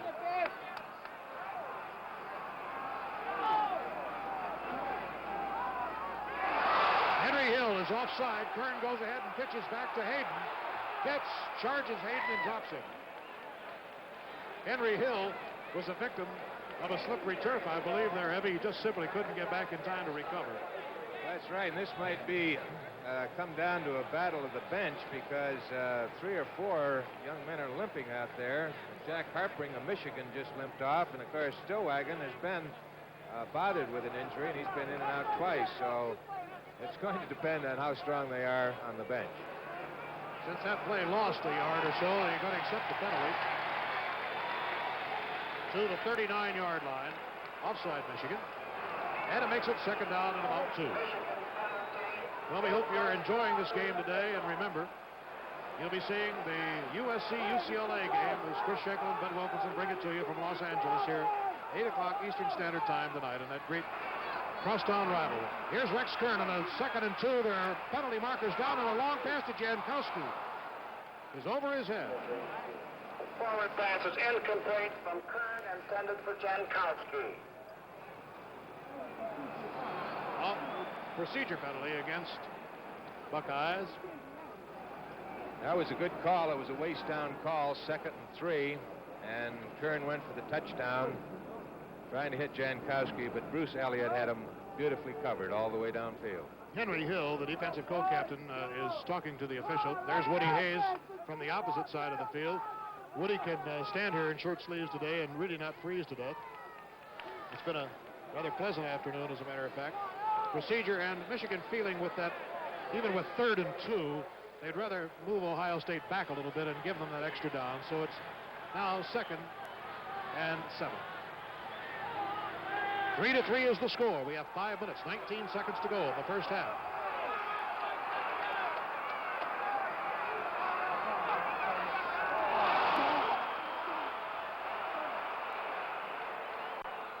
I'm sure we don't have to tell you how keyed up and charged up both sides are, and I think that's what we're seeing, that just wanting to get in there and anticipating.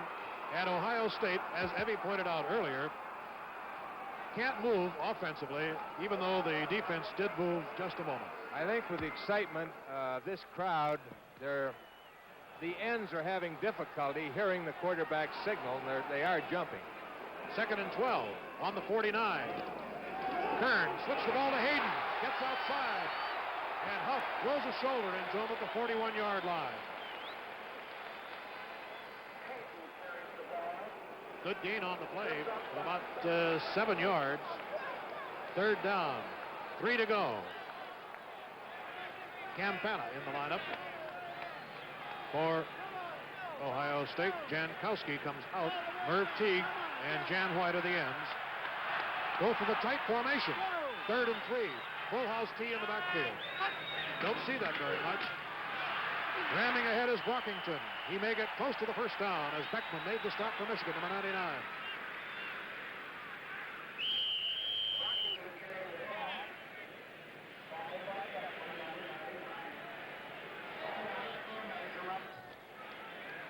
Ohio State will go to the full house on short yardage. They've done it for years, and they do it as effectively as any team in the country. It's a great power attack, and they just run at you. 7 first downs for the Buckeyes, and they have the ball now on the 37-yard line of Michigan. We have 4 minutes, 33 seconds to go in the first half, and the score is tied 3-3, and a very big first down for them there. Again, Brockington, Hayden, and Campana, the deep men. Brockington on a cutback gets 4, a 5 to the 32, and Beckman once again makes the stop for Michigan.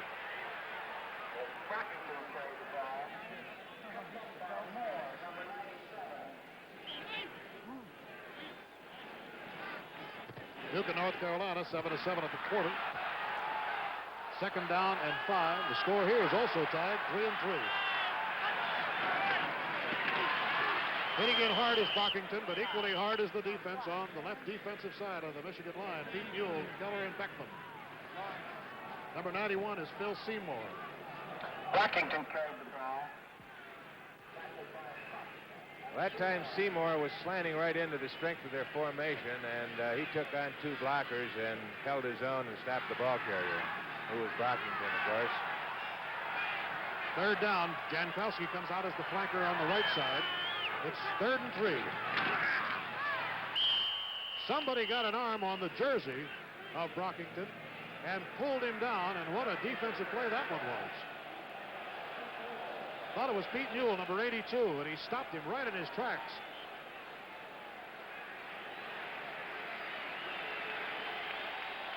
Fourth down, 2. The ball on the 29-yard line. Campana is back in for Bruce Jankowski. Ohio State going to go for the 2. 4th down, Kern asking for quiet.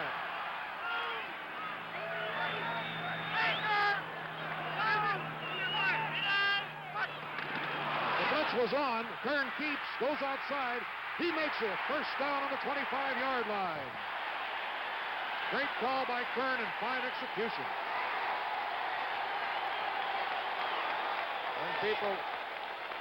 When people talk about second effort, this is it.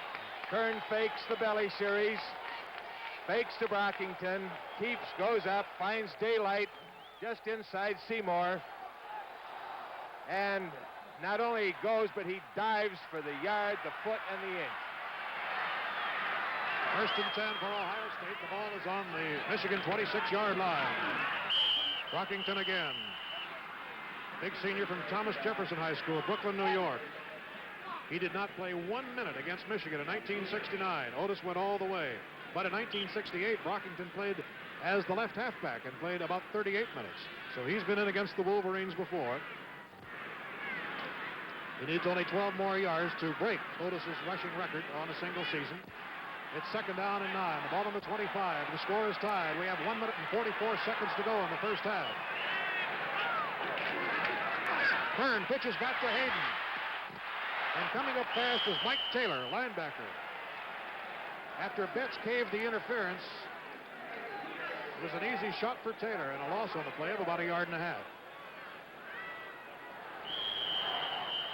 Time called by Ohio State to stop the clock. 1 minute, 23 seconds to go. It's time out here at the Ohio Stadium in Columbus, Ohio. Score tie.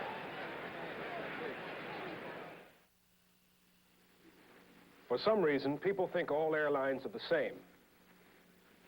They're not. Several airlines bought 747s, but TWA built the first 747 terminal. TWA was the first airline to give you private customs and immigration facilities. Most other airlines still share. Only TWA gives you a choice of 2 movies on every movie flight. At busier airports, we moved our departures to 15 minutes before the hour. so thousands of our passengers beat the crowds every day. For years, the coach passenger has helped pay our bills. We're paying him back with a whole new coach service on TWA ambassador flights. Whether you're flying in the United States or around the world, it pays to spend your money carefully. All airlines are not the same.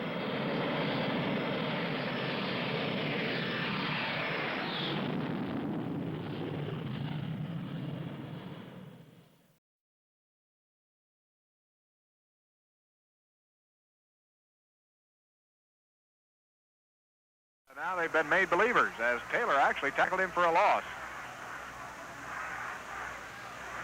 Ohio State now has stopped the clock with a timeout, so there's a timeout on the field with a score Ohio State 3, Michigan 3. The clock shows only a minute and 23 seconds to go in this first half. Fred Schramm, who earlier kicked a 28-yard field goal, would have to kick into this wind should they elect to go for a three-point play right now.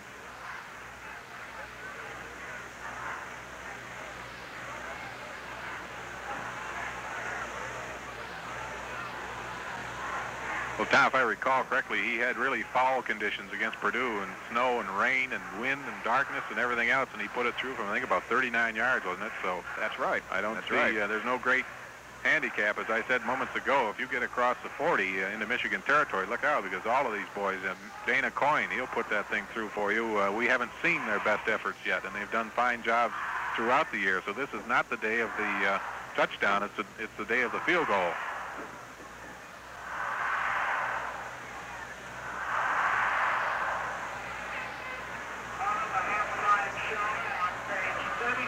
.123 to go in the half, and Ohio State has it.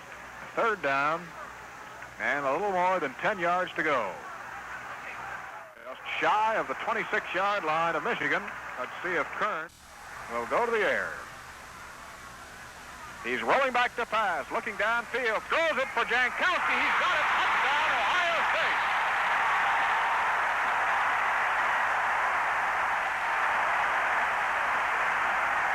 Jankowski being mobbed in the end zone. He beat Bruce Elliott at about the 10-yard line and took a perfect pass thrown from Rex Kern into the end zone for the Ohio State touchdown. So the Buckeyes, with just a minute and 18 seconds to go in the first half, have taken the lead again. They lead 9-3.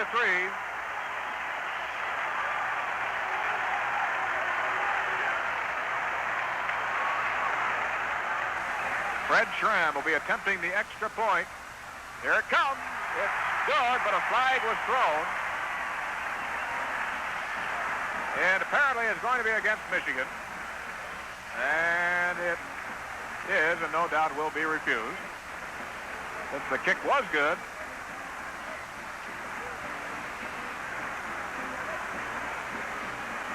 Offside against the Wolverines, refused by Ohio State. The kick is good, and the Buckeyes lead 10-3 with a minute and 18 seconds to go.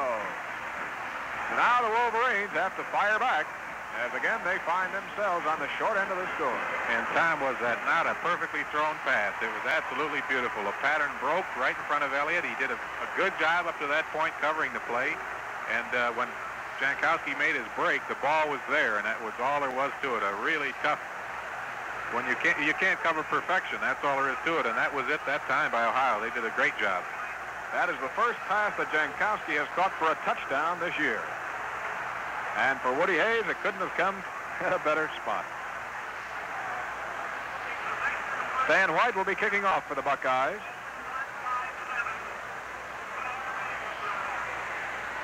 Mo Rather will be deep for Michigan.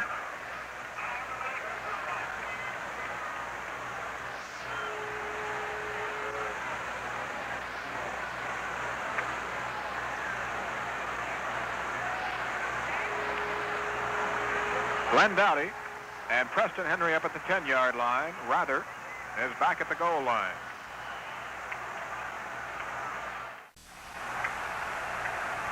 Here comes White. And it's a spinning, twisting kick. Dowdy grabs it at the 15, goes to the 20, and he's not spinning at the 24-yard line. First man down the field to get him, Harry Howard. and Ken Dixon.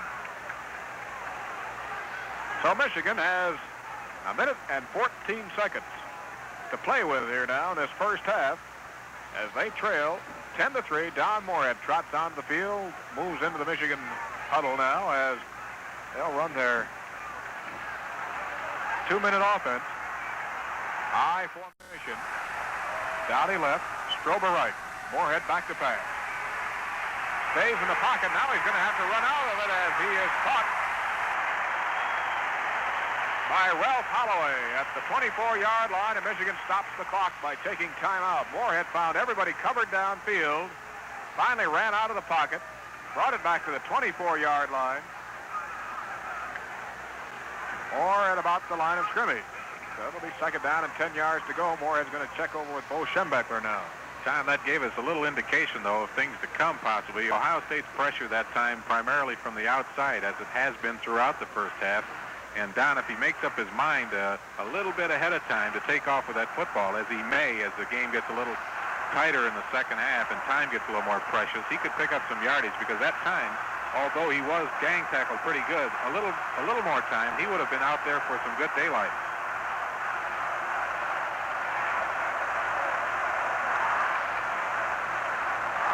Moorhead coming back on now after talking with Schembechler. Checks into the Michigan huddle. Second down and 10 yards to go. That play ate up 10 seconds on the clock, so there's a minute and 4 seconds to go in the half.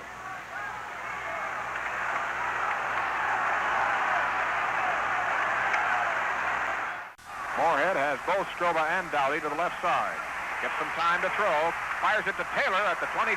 Comes up to the 25, to the 30, and Billy stays on his feet. Comes between two Ohio State tacklers up to the 37-yard line. He split White and Howard, although they did get a hand on him, and he did trip and fall up to the 37-yard line, but of course that's a first down for Michigan.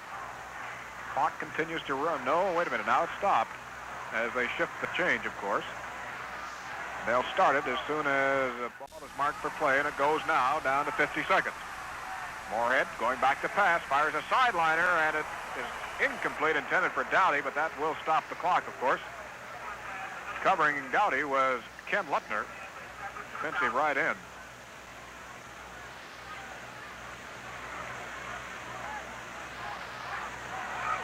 From the far sidelines, trotting on with a play is Jerry Schumacher. Glenn Dowdy leaves the field. So Michigan will be setting up with a 2 tight end offense here. Paul Stroba, the wide receiver, goes to the right. From the I formation, Moorhead rolls. Back to pass. Fires one. It is caught by Taylor at the 35, goes to the 40, and he is fumbles at the 47, and Ohio State has it. Taylor was hit hard at the 45-yard line. The ball popped into the air, and Ohio State grabbed it at the 47-yard line. So the Buckeyes take over with 39 seconds to go in this half.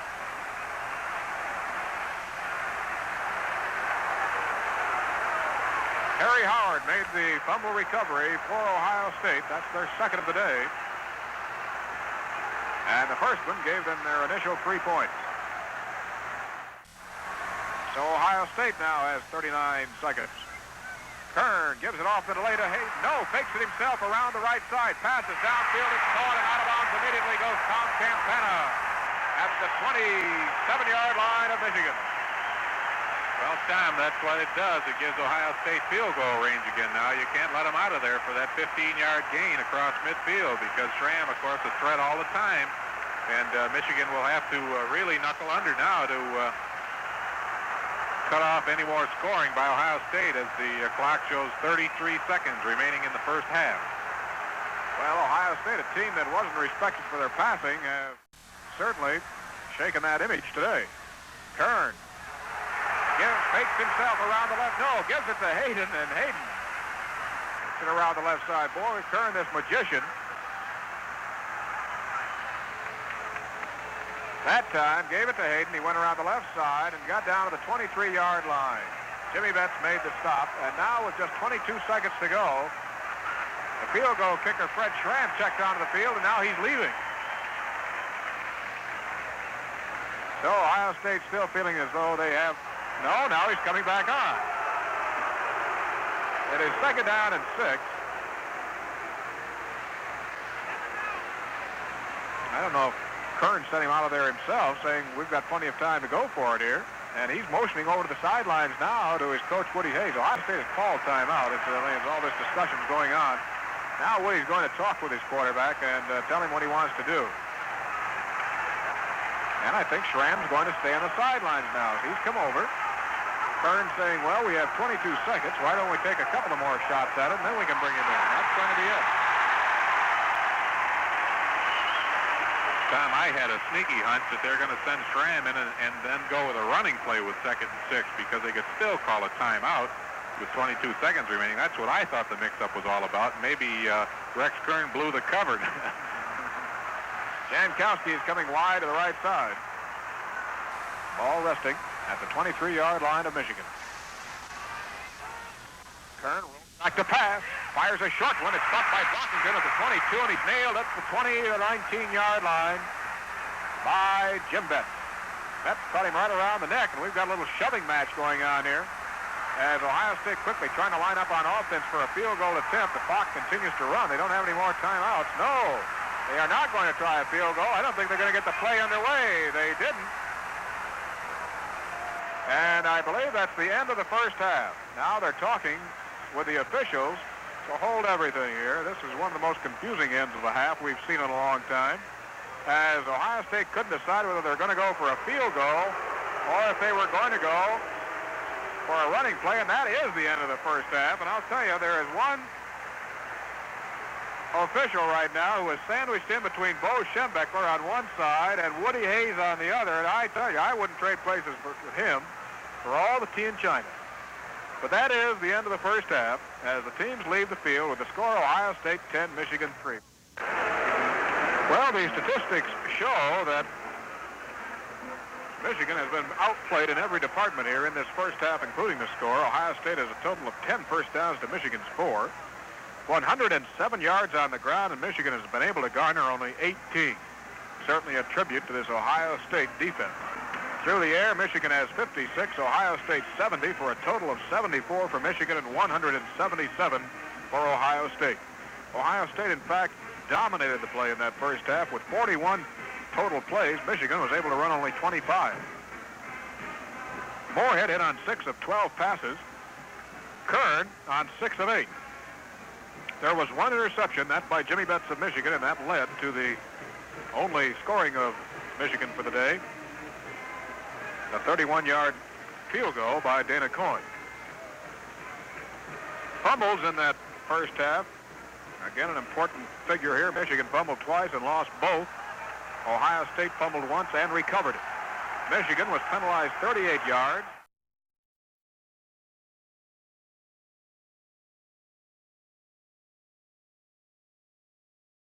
What an emotional lift for either team to go out at halftime. By Chevrolet and all the new 1971 Chevrolets. You've changed, we've changed. By Lincoln National. You love someone, you want to protect them. That's love. That's life insurance. Lincoln National Life Insurance, a gift of love. And by the American Telephone and Telegraph Company and your local Bell Company. Now here come the Wolverines of Michigan.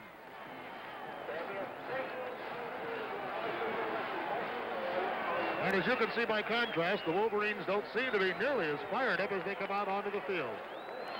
Well, they don't. They're behind by a touchdown. And I'd like to say this. The difference so far, as I analyze it in the first half, Ohio was emotionally high but relaxed. Michigan was high but awful tight. Halftime and music are over. Coming up next, the second half of the score here in Columbus, Ohio. Ohio State 10, Michigan 3.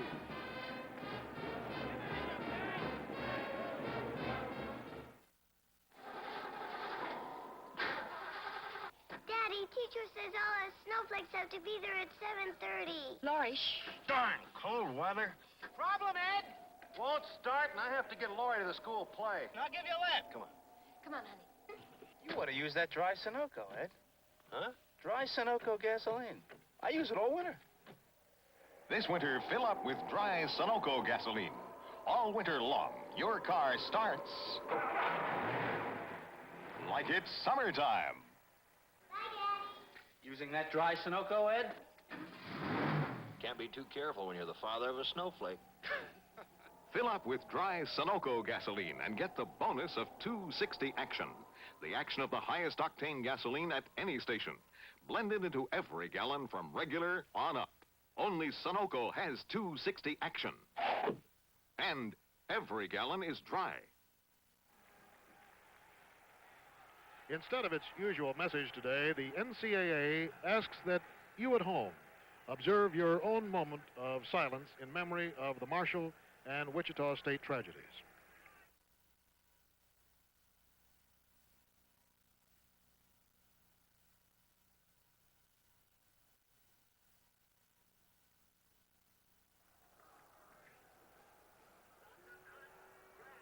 And now we're ready to play football once again. The final 30 minutes of the 1970 season for Michigan and Ohio State. And the Buckeyes lead by the score of 10-3. Dana Coyne will kick off for Michigan. The Wolverines won the toss to begin the game. Ohio State elects now to receive the football. And Galbos is deep with Campana, along with Brockington on the far side. And here is the kick. It sails to the end zone. Taken by Campana. Touchback, and it'll be 1st and 10 for Ohio State on the 20-yard line. Eddie? These are the halftime statistics. Ohio State has dominated everything except the punting game. They got 10 first downs, 107 yards rushing, and 70 yards passing. The only difference is Michigan has been in there with his kicking game with a 42-yard average, and this has kept them really close. They've only had 4 first downs, but they'll probably come out and do a lot more throwing this half. 1st and 10. Kern is hit, Brockington is hit by Henry Hill, who smashes in hard. Kern, as a matter of fact, barely got the handoff to him. Loss on the play of about 2 or so.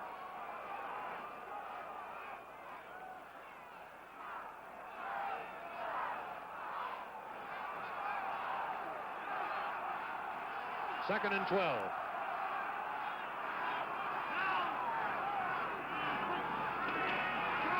Kern slips the ball out. So Leo Hayden a fumble, and it's a wild scramble at the 18-yard line.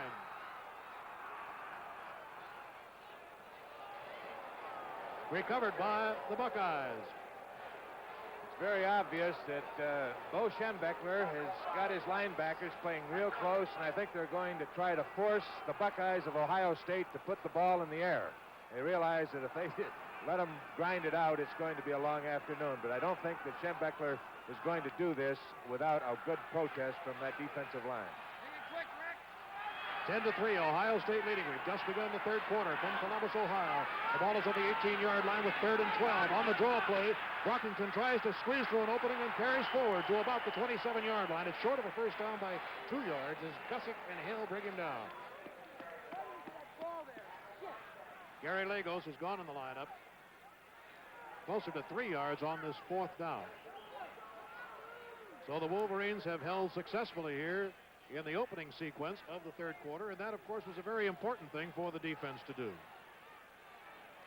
Receivers back for Michigan. Garden is back, along with Elliott. Kick is angled over toward the Michigan sideline and goes out of bounds right on the midfield line. 23-yard boot, and now Michigan takes over with rather good field position, and I might mention that the wind is coming in from the open end of this gigantic double-deck horseshoe, and that means that Michigan will have the wind to their backs. 10-3, Ohio State leads. Michigan up now with a 1st and 10.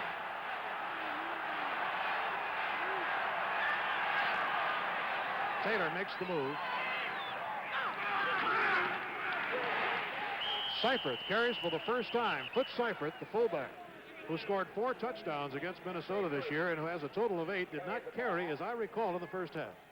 That's right. They were using Taylor mostly at the running back position, and this is the first time that I can recall that the fullback has carried the ball, and apparently Bo Schembechler has decided to change strategy. He'll probably run him and also throw. 2nd down and 6. The ball is on the 46-yard line in Ohio State territory. Moorhead keeps, makes the duck inside the hole, and gets a couple. Good pursuit by Ohio State as Mark DeBevick, number 83, was the one who chased him across. And Stillwagon was the last man up.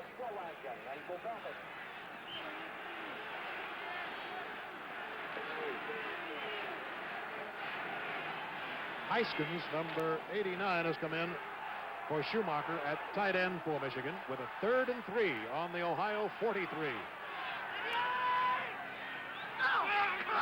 Michigan going offside.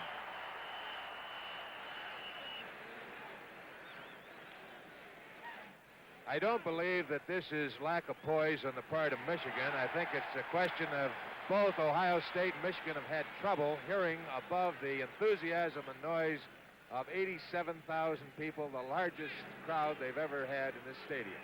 Well, it's a little bit like playing in the bottom of a barrel because the sound just comes right down in funnels from these huge double decks. 3rd and 8. The ball on the 48. Moorhead looks. Staroba has it at the 36-yard line, falls out of bounds. It's a first down by about 3 yards. Let's check some scores now here as they change the sticks. Brown leading Columbia at the half, 14-6. And Cincinnati leading at the half, 19-0. Also a halftime score with South Carolina ahead of Clemson. Rutgers leading Colgate.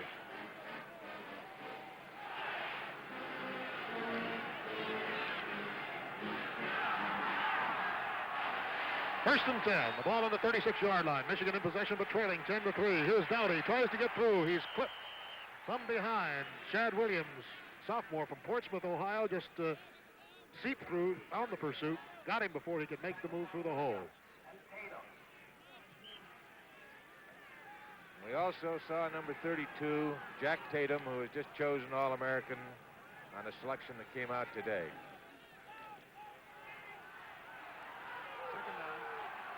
And the ball is on the 35-yard line. 2nd and 9. Moorhead throws to the sideline, but it's too low. Good fake. And Harris was there. Howard covered. So I'll make it 3rd down. 9 yards to go, and the Wolverines now again have a big play. In case you're just joining us, Ohio State jumped right off to a 3-0 lead. Then Michigan tied it on the first play of the second quarter, 3-3. Then the Buckeyes, on a brilliant pass from Rex Kern to Bruce Jankowski, made it 10-3 at halftime. It's third quarter now, 11:07 to go. 3rd and 9. Moorhead gets good blocking, throws to Staroba. What a catch he made.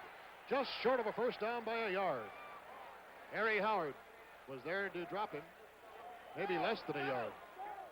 Watch this catch as we isolate on him. Staroba made a beautiful catch here. He went, faked on the hook, and it was a beautiful pass by Moorhead. In fact, Moorhead made this by rolling out, and they had to watch the threat of a run going around right end. About 6 inches to go for the first down, and now the Wolverines have a decision to make, Eddie. They do, and it's very apparent what Bo Schembechler said during halftime. I'm sure he revised his strategy, and the Wolverines have come out throwing, and they're throwing strong.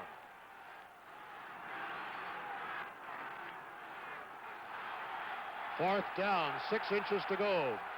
The Wolverines trail 10-3, 10-5. Seifert, the fullback, has the first down inside the 25-yard line. What a game going on at East Lansing today. The Wildcats, 17-13, aiming for their 7th win of the season. With Bingham their best season in a number of years, and Penn State leading Pittsburgh at the half. Now, 1st and 10 for Michigan. The ball on the 24-yard line of Ohio State.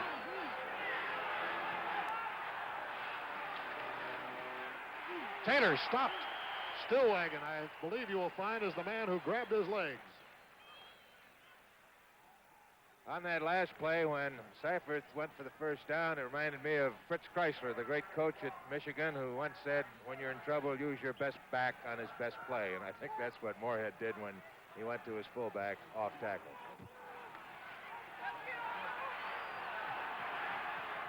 Second down and 10. Looking pass to Dowdy. On the 15, he's down. Tim Anderson making the stop a yard short of the first down.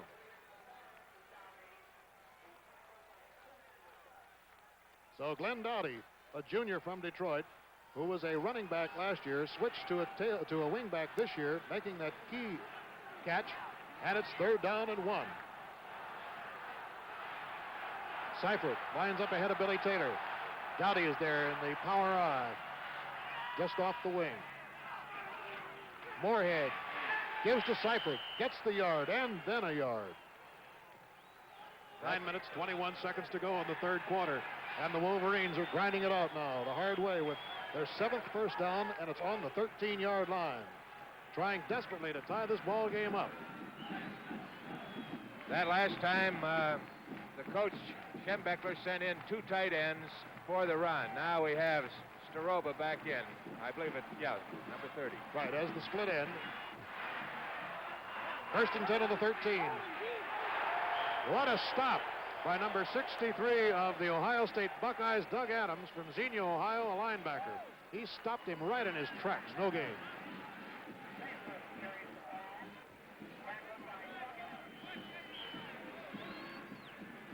Second down, 10.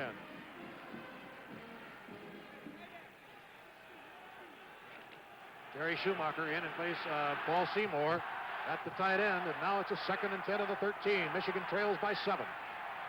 Moorhead throws to the end zone. Staroba has a touchdown for the Wolverines, and the score is now 10-9, and the Wolverine side of the Ohio Stadium erupts.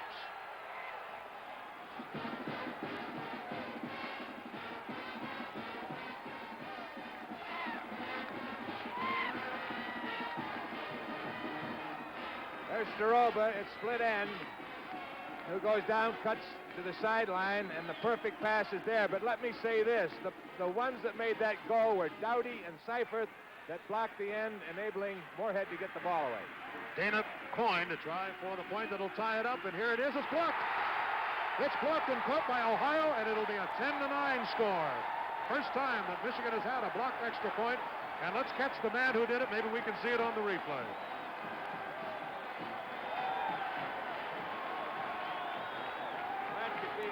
Play because that's 10-9, and it still puts Buckeyes in a position where they can run. Saturday afternoons of the fall mean colorful college football here on ABC. Timeout here in the Ohio Stadium in Columbus, Ohio. The score now, Ohio State 10, Michigan 9.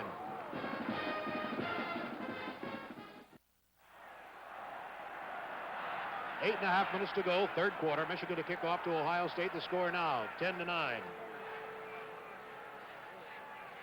And it was Howard who blocked that try for point, we think. We're going to take a look at it right after this kickoff.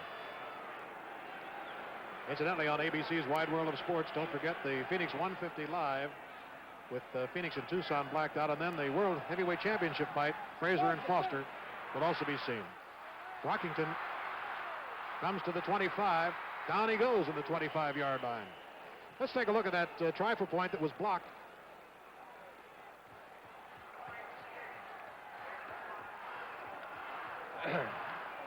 Here he comes from the end. It was Howard.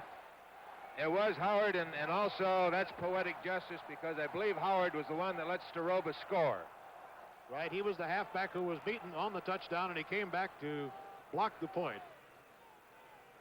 Now it's 1st and 10 for Ohio State, 8:24 to go. 3rd quarter, the Buckeyes lead by 1.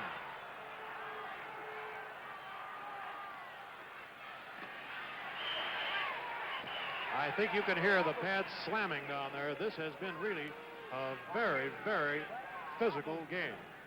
Well, whenever you get two clubs keyed up, I think you're going to get the physical contact that we've seen today. And apparently, Bo Schembechler is keeping his defense tight. They're going to force Ohio State into the air if they possibly can. That was Hayden going in for Galvos as the left halfback. 2nd down and 8. Handoff, good hole. Hayden gets up to the 32-yard line before he's dropped by Phil Seymour of Michigan.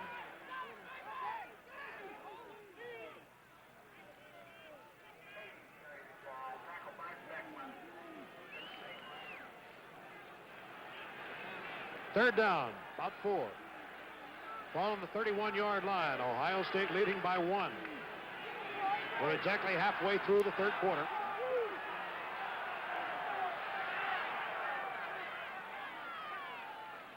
Kern back. fakes the short pass.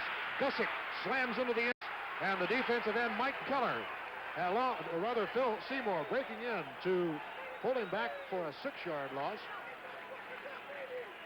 And Kern comes out with a 4th down. Gary Lagos in to do the punting. And the punting game has been the weakness. This has been the Achilles heel of the Buckeyes of Ohio State.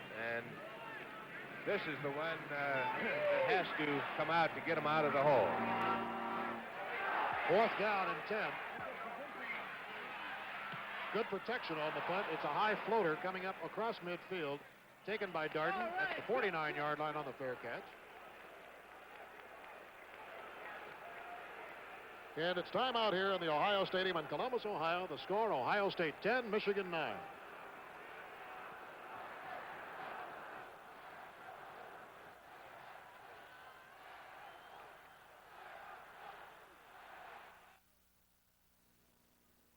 I wrote a book called Up the Organization. Among other things, it says that half of every big organization is waste. People, equipment, money. One way to stop the waste is to stop making other people do what you can do easier and quicker yourself. For instance, I've long believed in dialing my own long-distance calls. For one thing, it gives me a chance to get up for the dialogue I'm about to have. For another, it's usually faster. And now it saves me money, too. Here are the numbers. During business hours, a 3-minute coast-to-coast call placed person-to-person costs $3.30 plus tax. But if you make that call station to station and dial it yourself without operator assistance, the cost is only $1.35 plus tax. That's less than half the cost. Like I said, big organizations aren't wrong all the time, only half the time. When the phone company tells you to dial your own calls, in my opinion, they're right. 1st and 10 for Michigan. The ball on the Michigan side of the 50-yard line, and the score is 10-9. 6 minutes, 37 seconds to go. 3rd quarter. Moorhead takes, gives to Taylor. Big rush by Stillwagon. The senior from Mount Vernon, Ohio, really put the rush on. Oh, he is really something. He just bowls people over, Evie. Well, this defense of Ohio State is something else, and when you got Jack Tatum as your corner linebacker, you're tough against the run. I think Michigan will probably put that ball in the air again, which was so successful in their last drive. 2nd down and 10. Moorhead slips the ball off to Taylor. He's snagged at midfield and just does fall into Ohio territory as Doug Adams and Stan White bring him down, and it'll be a 3rd down. And those are Buckeyes, by the way. Those little leaves, Buckeye leaves on the helmets. And those are given by the coaching staff to the Buckeye players who earned them. Other scores coming in. Nebraska, 3rd ranked in the AP poll. Michigan was 4th, Ohio 5th this week. But in UPI, Ohio was 4th and Michigan 5th. Here's Moorhead. Too good a coverage, and he now lets it go. It's incomplete. There were 3 Buckeyes swarming around Staroba. And the senior quarterback with a lot of experience, Moorhead, wisely chose not to throw it at that moment. Well, Sensenbaugh has been a great defender against the pass, and he was right in there and got his hand on that ball. So the Buckeyes have stopped Michigan with 1 yard and 3 downs, and it's Staroba back to do some punting. He's been a busy boy this afternoon. Anderson, the deep man. End over end kick, sailing down to Anderson at the 10. Still on his feet at the 15. Down at the 17-yard line. Reggie McKenzie, number 65, making the stop. And again, leading the wave of Wolverines was Guy Murdoch, number 53. And there's Staroba, number 30, who has just scored the Michigan touchdown. But if you saw it, the try for point was blocked, and that's the reason we have a 10-9 game. 5 minutes, 18 seconds to go, 3rd quarter. Kern, number 10, has played all the way as the quarterback today for Ohio State. Hayden on the cutback gets to the 23. Making the stop is Pete Newell, number 82, senior from Park Ridge, Illinois. Student member of the athletic board. Campana reports into the lineup for Ohio State. Going in for Merv Teague as the right halfback. 2nd and 6.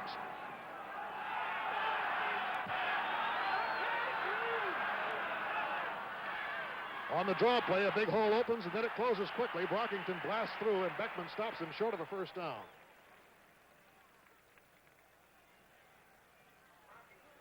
Second down.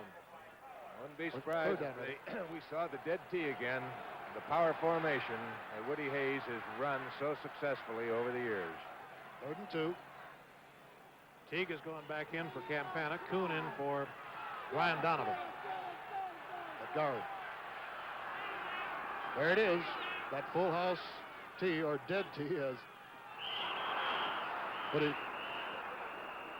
Well, I saw somebody jump on the Michigan side, but it's going to be Ohio State because, as Evie mentioned earlier, the defense can do all the jumping it wants to, but the offense can't move. Newell and Henry Hill combining here, and that was a rather large penalty. Instead of 3rd and 2, it's 3rd and 7.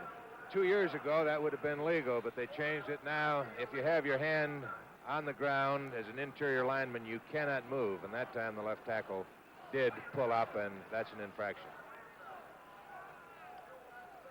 Ohio State went off to a 3-0 lead. Michigan tied it 3-3. Then it was Ohio 10-3. Now it's 10-9. 3rd and 7. Kern looks and throws deep to the sidelines. Incomplete. And Bruce Elliott was right with Bruce Jankowski that time. That must be the loneliest feeling in the world, to have an outstanding receiver coming down the field. There's Henry Hill, the fine middle guard of Michigan, and if he is out of the ball game, this is going to be a great loss because he's one of the fine guards that I've seen this year. And he goes limping off. Craig Ellis, number 68, quickly comes in to replace him. 4th down. And a kick comes to Bruce Elliott at the 48-yard line. We've seen a lot of punting here today, but I remember 20 years ago today in a blinding blizzard when Chuck Ortman of Michigan punted 28 times for a new record. That stands as a record. Each week throughout the fall, watch ABC for college football. And with timeout, the score is Ohio State 10, Michigan 9. The gift of love is gentle for the children at their play. Each precious fleeting moment speaks their name. And the perfect joy of caring almost takes your breath away. The gift of love. The yesterdays float deep inside like rings around your heart, and the memory makes you treasure more their gift of love today. You love someone, you want to protect them. That's love. That's life insurance. Lincoln National Life Insurance. The gift of love. And the gift of love.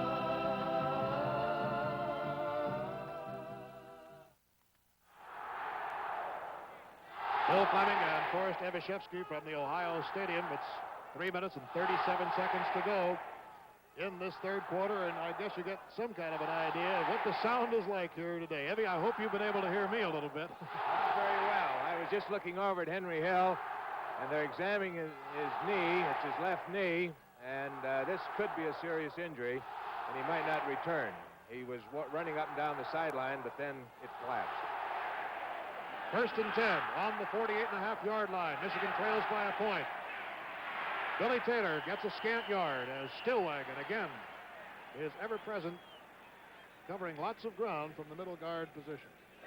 The end of the 3rd quarter, LSU and Notre Dame, no score. LSU has not had a touchdown scored on it on the ground in 10 consecutive games. It's a great defensive unit. Here's what Moorhead has done today so far. And one of those passes was complete to Staroba for a touchdown. It's 2nd down and 8. Marker on the play.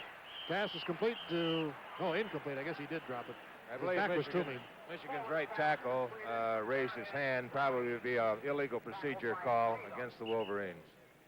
Ohio State and Michigan represent the tradition that is the Big Ten. This is the 67th game in this long rivalry.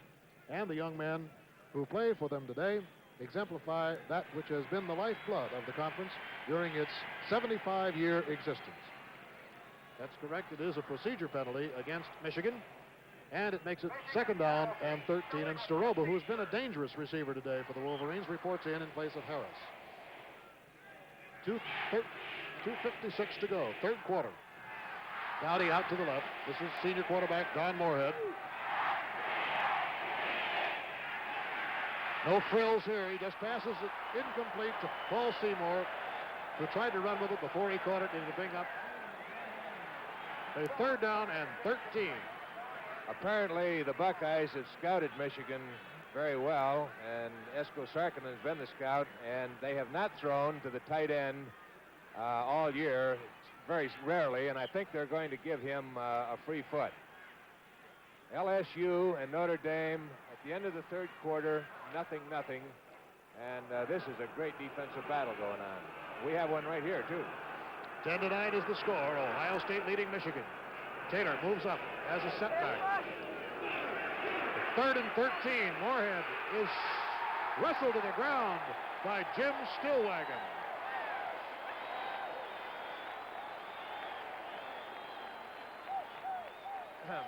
Here's Stillwagon, All-American guard, trying to get through the wall of Michigan blockers. Finally makes it and gets his hand around Don Moorhead, brings him down for a substantial loss. 4th down, kicking situation. 4th and 20. Anderson deep in the safety. 2:10 to go, 3rd quarter. High kick coming down to Anderson. Takes it in the air at the 22. Jack Harpring, number 71, was the first man on the coverage, and it'll be 1st and 10 for Ohio State on the 27-yard line.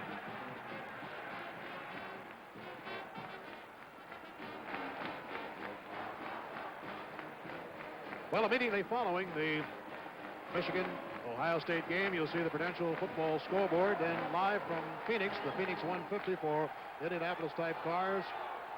That blacked out in the Phoenix and Tucson areas, and then tonight, USC against UCLA. Remember that game a year ago when the Trojans won it 14-12 in the last seconds? Also on Wide World today, you will see the heavyweight championship fight. Joe Frazier winning impressively. And in addition to that, the scaling of heights in mountain climbing El Capitan. 2nd down and 8. The ball is on the 29-yard line. Ohio State in possession and leading by a point. 1.5 minutes to go in the 3rd quarter.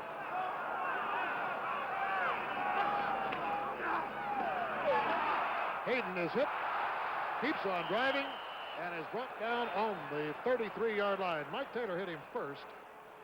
Finally, Tom Darden made the clinching stop. Here's the record. Brockington has broken the season's rushing record for Ohio State, set by Jim Otis.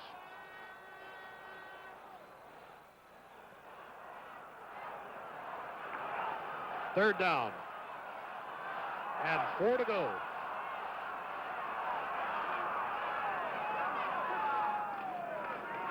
Good hole. Hayden, first down. On the 40.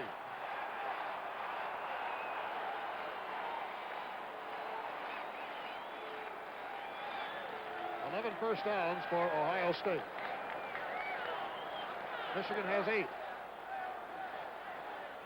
1st and 10. 37 seconds to go. Ohio State leading 10-9.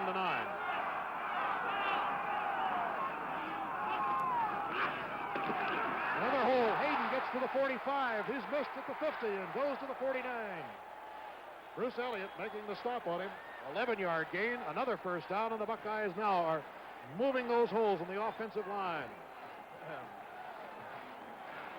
Kern gives in here to Hayden, and 215 pounds of dynamite explodes for 11 yards. You're going to see ball control, and no one does it better than the Buckeyes of Ohio State. Just 7 seconds to go in this 3rd quarter. Handoff. Hitting up in there is Galbos. Gets across the 45-yard line as time runs out in this 3rd quarter.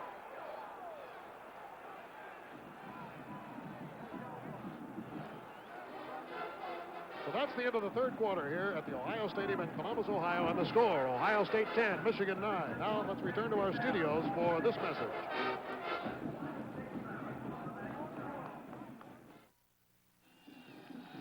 Winston tastes good like a cigarette should. You mean, ooh, as a cigarette should.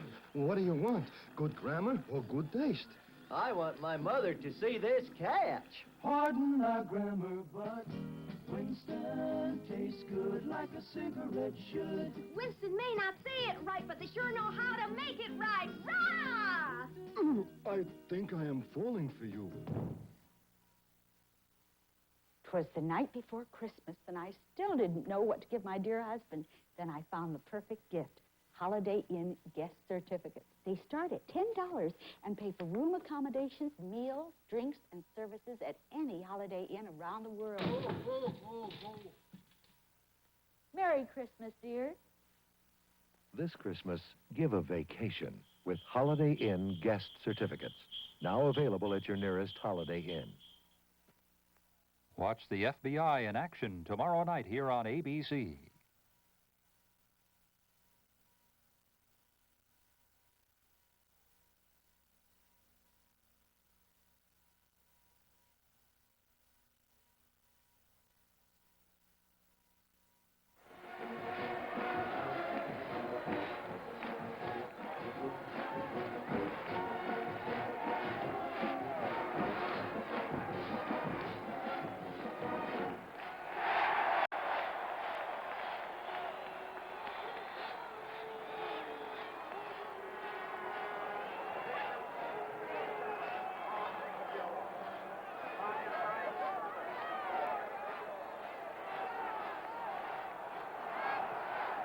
And now we're ready to go for the final 15 minutes of this game.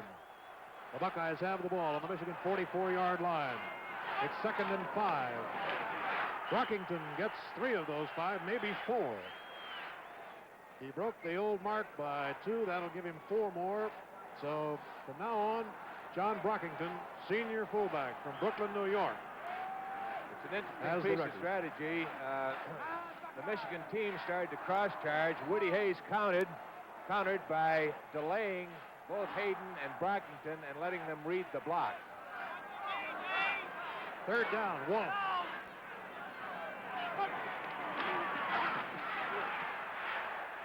Brockington gets the first down at the 38-yard line. Seymour making the stop.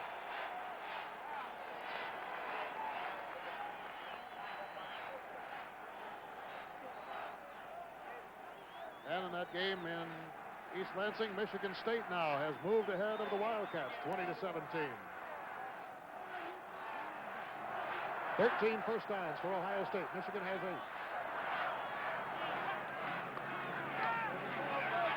Here goes Hayden. Hayden's been an explosive runner today, and he's gotten the yards when Ohio State has needed them the most. Well, I don't want to jinx anybody, but no one that I know on ball control hangs on the ball better than Ohio State. And I sat on that bench too many times and watched them control the ball for 13 minutes. But it's a trademark of the fullbacks. They don't fumble. 2nd down, 6. The ball at the 34. Ohio leads 10-9. Brooks Kern gives to Hayden, finds an opening, grinds down inside the 30 to the 27-yard line.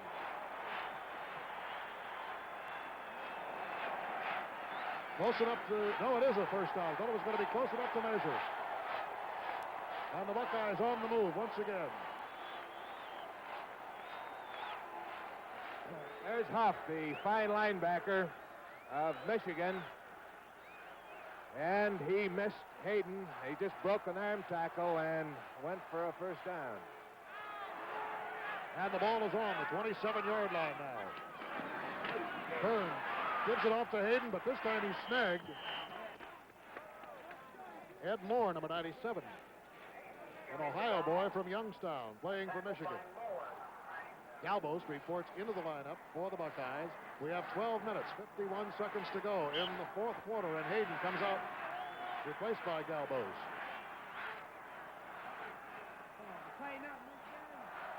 Jankowski out wide to the right.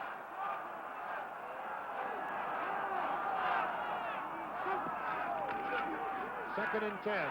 Kern throws complete to Merv Teague, to Jan White, rather, and he's gone on the 12. 16 yards on the play, and it's a first down for the Buckeyes. Jan White, named today to the NEA All-America team. Jan White is the tight end, and he makes a block on the tackle, slips out, and he's all alone. But what made that play go was the great running of Brockington and Hayden in previous plays. First down, the ball is on the 12 now. Ohio State leads 10-9.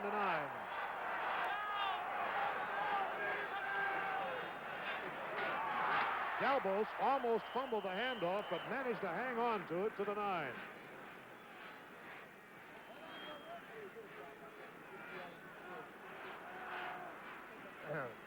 This almost was costly. First of all, Kern was a little slow, or a little rapid, rather, getting out of there. Galbos gets the ball, and he was a little late getting the ball into the halfback. It's 2nd down and 8. Ohio State is inside the Michigan 10 at the 9-yard line. Kern throws in the end zone. It is up in the air. It is out of the end zone, out of the field of play. It, for a moment, was absolutely up for grabs as Betts tried to get to it, as did Elliott and Darden.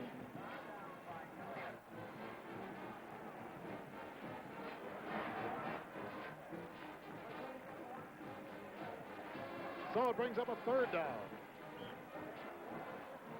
There's Rex Kern looking over to Woody Hayes, trying to get some instructions. There's Hill going back out of the ball game. It's 3rd down and 8. The ball is on the 9-yard line.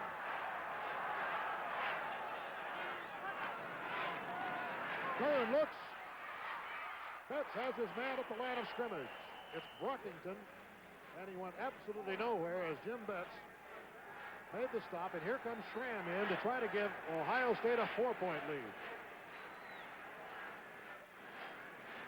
Schramm will have the wind to his back. And he'll be placing the marker down about the 17-yard line. 27-yard field goal attempt. He made one from 28 yards in the first quarter. It's good. A boy who never won a high school letter, who came to Ohio State as a walk-on, has given the Buckeyes a 13-9 lead, and he has 7 of those points. Timeout here at the Ohio Stadium in Columbus, Ohio, and the score now, Ohio State 13, Michigan 9. Last February, Chevrolet introduced a new Camaro, and it was a hit right from the start. For other car makers, that would have been good enough, but not for Chevrolet. We sent a research team out to Chevy dealerships to find out what people thought of the new Camaro and what could be improved. So, for 1971, we made the backrests higher on the bucket seats by building in the head restraints. You wanted more security, so we added a cushioned safety steering wheel. Everybody wanted cleaner air, so we made every Camaro engine, even the biggest, run efficiently and with less exhaust emission on the new no-lead or low-lead fuels. And all the things you liked, we didn't touch. And there are a lot of those. So the new Camaro isn't much different from what it was last February. You might say the new Camaro, America's most popular sporty car, is a smashing success and looking forward to a long, long run.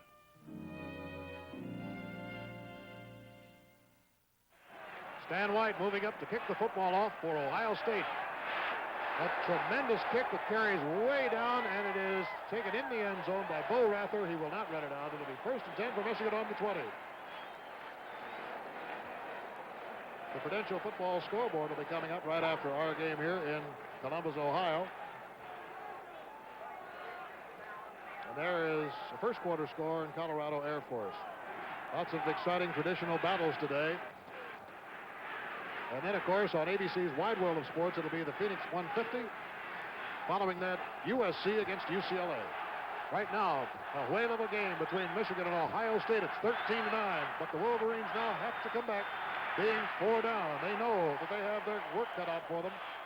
The Buckeye line has been very tough, led by one All-American, Jim Stillwagon, who, again, makes the stop. How many times we've said that this afternoon. He has really been a mountain of strength. Well, we've seen two of the best nose guards, the one playing on the center in the business, in Hill and Stillwagon. 10 minutes, 24 seconds to go. The Wolverines with a 2nd and 9 on their own 21. Moorhead can't get to it. What a move Stillwagon made. They had him double teamed. He spun away from that and still made the stop. I don't know how he got there. That was the same one that they scored on. Here's Stillwagon, 68. He gets rid of that center. He gets another block, but he still recovers that extra effort and gets to Moorhead, number 27. A great play by Stillwagon of Ohio State. A loss on the play of 3 yards. It's 3rd down and 12. 9:44 to go. Clock running. Ohio State leading 13-9. Moorhead, a good fake. Pumps. It's intercepted. Stan White gets to the 8-yard line.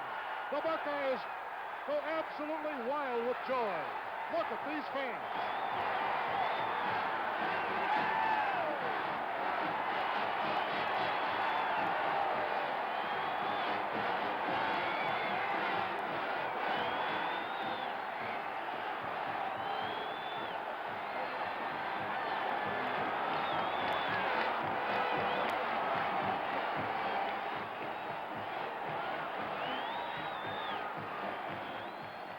Stan White being mobbed by his teammates, giving the Buckeyes the ball inside the 9 at about the 8.5-yard line, and out they come. 9.5 minutes to go. Ohio State leading Michigan 13-9.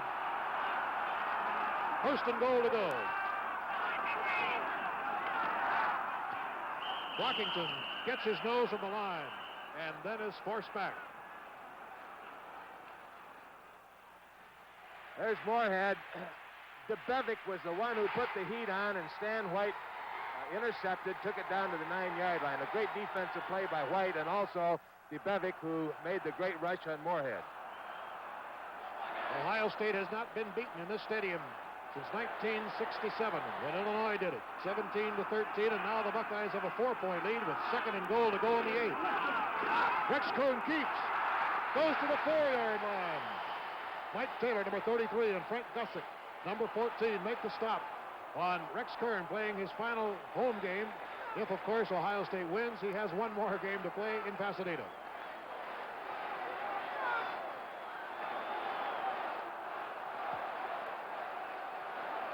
Third down and 4. 8 minutes, 29 seconds to go. Rex Kern, All-America quarterback from Lancaster, Ohio. Pitches it out, touchdown all the way. And Leo Hayden almost runs out of the stadium. Michigan completely fooled, and what trickery Rex Kern had on that. Well, he held it right to the last second. Leo Hayden was all alone. Started out, makes a great fake to Brockington. Goes up to the corner, Darden comes up, and as he hits him, he flips it out. And, of course, Hayden was all alone. No one impeded his progress. In for a 4-yard score. It is now 19-9, and Fred Schramm is back to make it 20. It's good, and the Buckeyes now have taken an 11-point lead over their arch rivals from Michigan.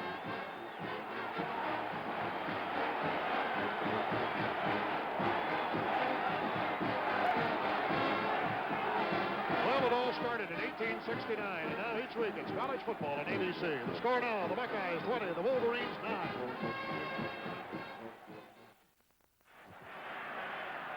Stan White, who certainly has to get credit for part of that touchdown with his key interception, will kick off now. 8 minutes, 14 seconds to go. Preston Henry, number 44, Glenn Dowdy, and Bo Rather are back. Bo Rather fumbles the ball, and they fall on it right in the end zone. Uh-oh, now he's really in trouble. Oh, he only got out to the 2-yard line. He didn't have to come out of there. The ball was put in by the impetus of the kick, so he was under no obligation whatsoever to run it out. All he had to do was fall on it. But he got panicky and ran it out, and then was almost forced back in, which would indeed have been 2 points. Well, he didn't put the ball in. He was on the 1-yard line, and that's where they're going to put the ball in play, and it's going to be a real tough spot for the Wolverines. Well, let's take a look at it again. Here's the kickoff. It goes in the end zone. Henry gets it, picks it up. They fight over it, and there he's hit right on the 2-yard line. And there comes the student body of Ohio State after him. Ball got out to about the line of scrimmage before Tatum and Stillwagon climbed on him.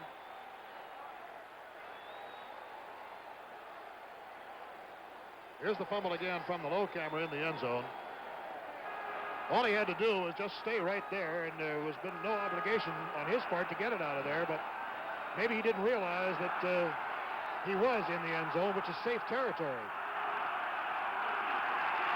Moorhead in his end zone, fires wide to Staroba. Now with 7 minutes and 29 seconds to go, you kind of feel an animal instinct here that the Buckeyes aren't satisfied now to win. They want to win so badly, they want to win big. Well, they do. This is a group of young men that lost one ball game in their entire college career. They started out in '68, went to the Rose Bowl and beat Southern Cal with the great O.J. Simpson. Now, last year, the only time that they were defeated in their college career was by Michigan a year ago today. It's 3rd down and 9. The Wolverines in trouble, deep in their own territory. Handoff goes to Billy Taylor, who wiggles out to about the 7. But it'll be a 4th down, and Ohio State will get its hands on the ball again. I believe the word I was searching for, Evie, was they didn't want to win, they wanted to destroy. They're playing just like that, and of course the Wolverines got an unfortunate break when they tried to run that out of the end zone. It was too late, and they have a poor field position. Here's 7 Staroba. minutes left. Back to Hunt with 4th down. Exactly 7 minutes to go. Tim Anderson is back. Staroba's kick is a floater, a rather short kick, but it takes a Michigan bounce. And now it will be blown dead at midfield. I thought he touched it. I was going to say I thought he touched it for a moment, and the official said at the point there that he did touch it. Michigan fell on it, and the Wolverines will have the ball. There is a break and revert. Well, they got it on the 50-yard line. It's a lot better than starting on the 2-yard line. Well, let's take a look at it again. We can take a look at this and see just what did happen. There's Anderson. And there he touched it right there. And the Wolverines were alert. They recovered. It's 1st on the 50. So the Wolverines, with 6 minutes and 48 seconds to go, are 50 yards away from the Ohio State goal line. And the booing forces Moorhead to ask the official if he can hold it for a minute. Now, Woody Hayes has come out and asked the fans for quiet. Woody Hayes ran onto the field and asked them to be quiet. Now he scampered back.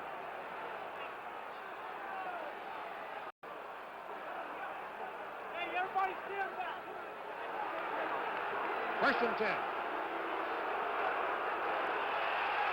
Moorhead throws to Taylor. Charges ahead for 11 yards. Inside the 40 at the 39-yard line. And it is now 1st and 10 for the Wolverines with 6 minutes and 41 seconds to go. That's a wise call. With Ohio State being so cautious, you're better off throwing in front of them. Billy Taylor went off on the far side. Excuse me, I didn't want to interrupt you, but he hurt his elbow early this week in practice. I guess it was a kind of a carryover from the Iowa game, and he went over there with his right arm almost limp. We may not see him again. Preston Henry's in. He's got good speed. Moorhead fires. Staroba has it at the 30. 8 yards on the play, and the Wolverines now, with 6.5 minutes to go, are moving into the desperate area because time is of such a great factor with an 11-point lead to overcome. They're in the slot formation. Dowdy goes down. Staroba hooks. He almost had a feeling he was going to lateral to Henry, and he might have gone all the way had he done so. 2nd down and 2, the ball on the 30. Handoff goes to Preston Henry. He does have speed and gets a 1st down at the 26-yard line. Jack Tatum made the stop. Henry carries the ball, tackled by Tatum. stops the clock momentarily while they get the down markers moved. The clock shows 6:06. Ohio State 20, Michigan 9. We're in the fourth quarter.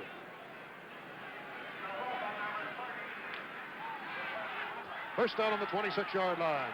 Don Moorhead, who's gone all the way today in his final game at Michigan, as the quarterback.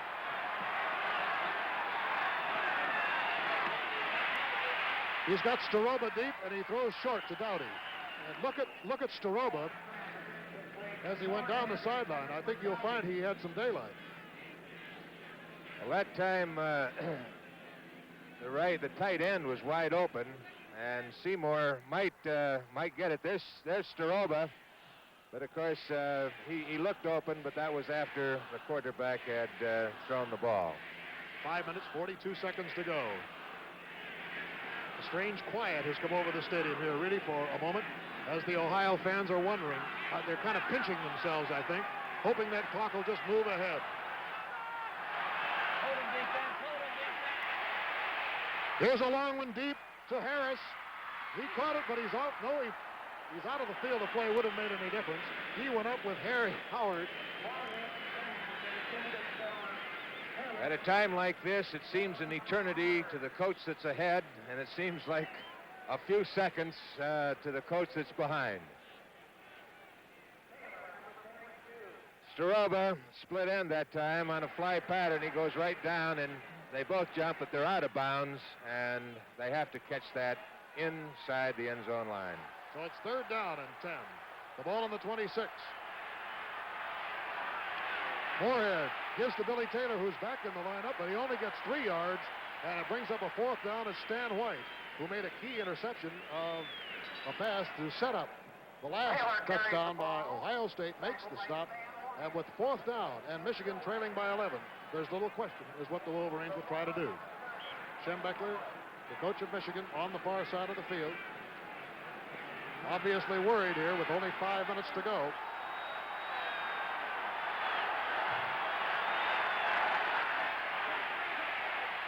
Fourth and 8. Dowdy dropped the ball. He had a first down at the 12-yard line, and he couldn't hold on to it. And the Buckeyes take over with 4 minutes and 58 seconds to go. Well, this is tough. When you give the Buckeyes the ball when they're ahead, you can expect them to grind an offensive game out and try to consume as much time as possible. Time out at the Ohio Stadium in Columbus, Ohio, and the score, Ohio State 20, Michigan 9.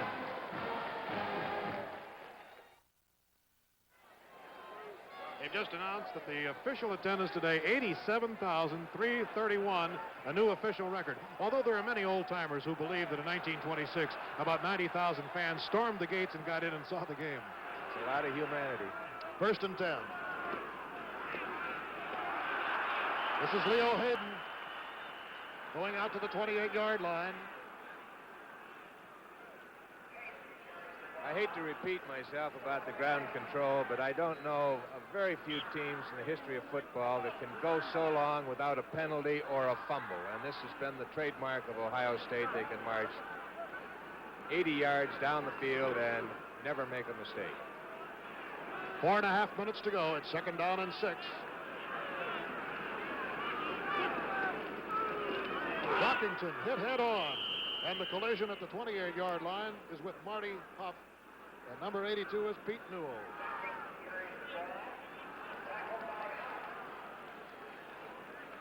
I'll tell you a fellow who might be pretty happy right now, Evie, is the trainer of the Ohio State Buckeyes, Ernie Biggs, who's in the hospital and whose spirit certainly is with the Bucks today. And with 3 minutes and 55 seconds to go, it's 20-9, Ohio on the 28-yard line. Kern gives off, a hole opens, and it's Leo Hayden getting a first down on the 35-yard line.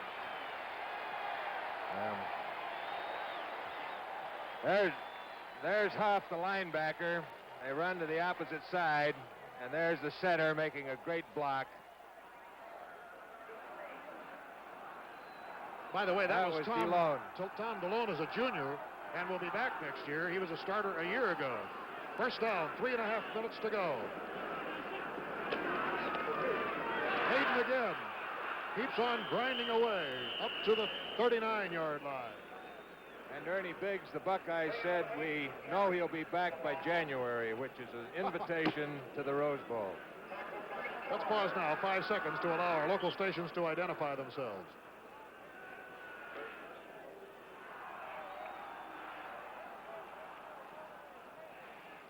You can really sense the excitement here as we move into the final 3 minutes. 2 minutes and 56 seconds to go. The Buckeyes didn't want to go to the Rose Bowl, even if they were voted in it, as a team anyway, unless they won today. Leo Hayden gets to the 44, and I believe that was the same feeling that Michigan had last year. They wanted to go, but they wanted to go with a victory. That's right. With a no-repeat rule in the Big Ten, you can't go 2 years in a row, and no one wants to go when they're second choice, and Michigan went as the champion last year. It looks very much like Ohio State will go as the Big Ten champions this year. They lead by 11 points, 20 for Ohio, 9 for Michigan. Third down and only a yard to go. Another first down as Brockington slams it to the 47-yard line.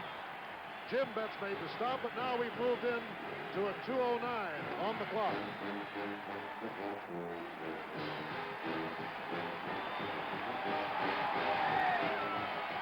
Leo Hayden, a great back, 28 rushes for 118 yards. That's a busy afternoon for anybody on a football field.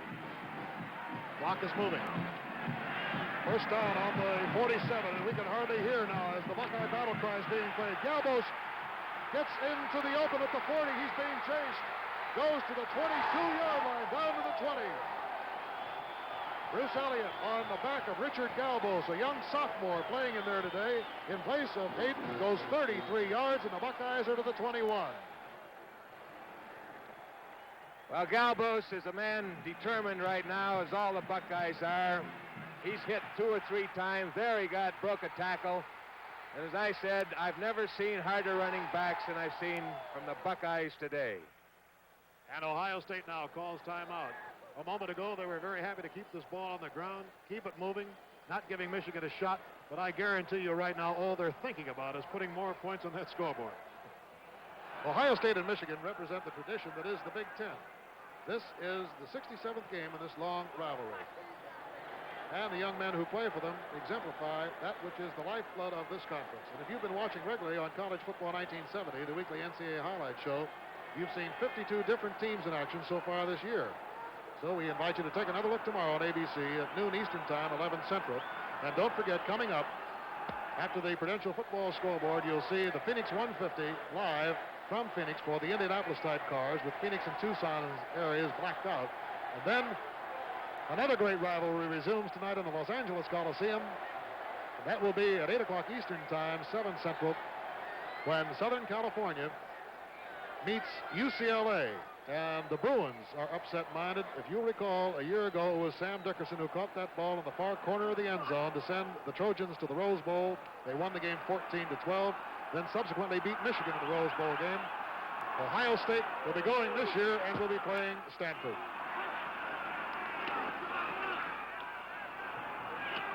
And Galbos again is the ball carrier to about the 17-yard line.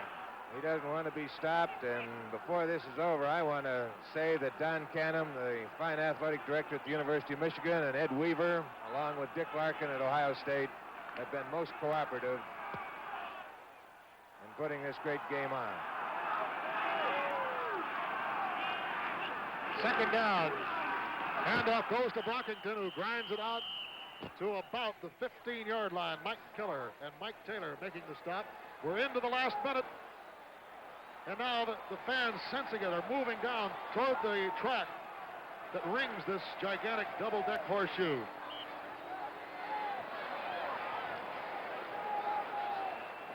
$87,000 fans, and nearly 80,000 of them are Buckeye rooters, as the Michigan tickets were about 7,000. 30 seconds to go. Here's Kern. He's bear-hugged by Mike Keller. Bill Fleming, there was a countdown last year at this time. There will be another countdown, but by different counters. That's exactly right, and we called it off last year. 15 seconds to go. This is what Ohio State has waited for, but can they contain themselves for 10 seconds? I don't believe they can. They're flooding the football field from both ends. It's all over.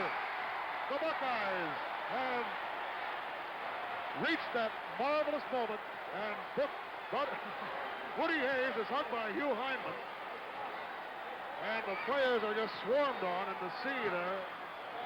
This was the revenge crusade that took 52 weeks to build. What can you say other than to just watch Woody Hayes as he goes off? Bo Schembechler of Michigan trying to get over there to him, couldn't possibly get through, and now Woody goes down toward the dressing room on the far side. There is a scene that Buckeye fans everywhere simply want to soak up.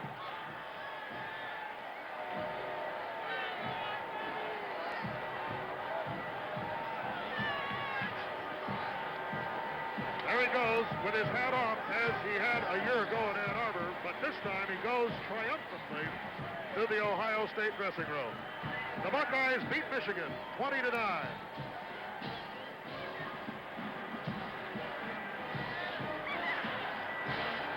And now the bell begins to toll in the southeast tower of the stadium. Right there where the scoreboard is, right where the ABC Sports banner is, as a matter of fact, right up in that tower is the victory bell, and it's beginning to sound.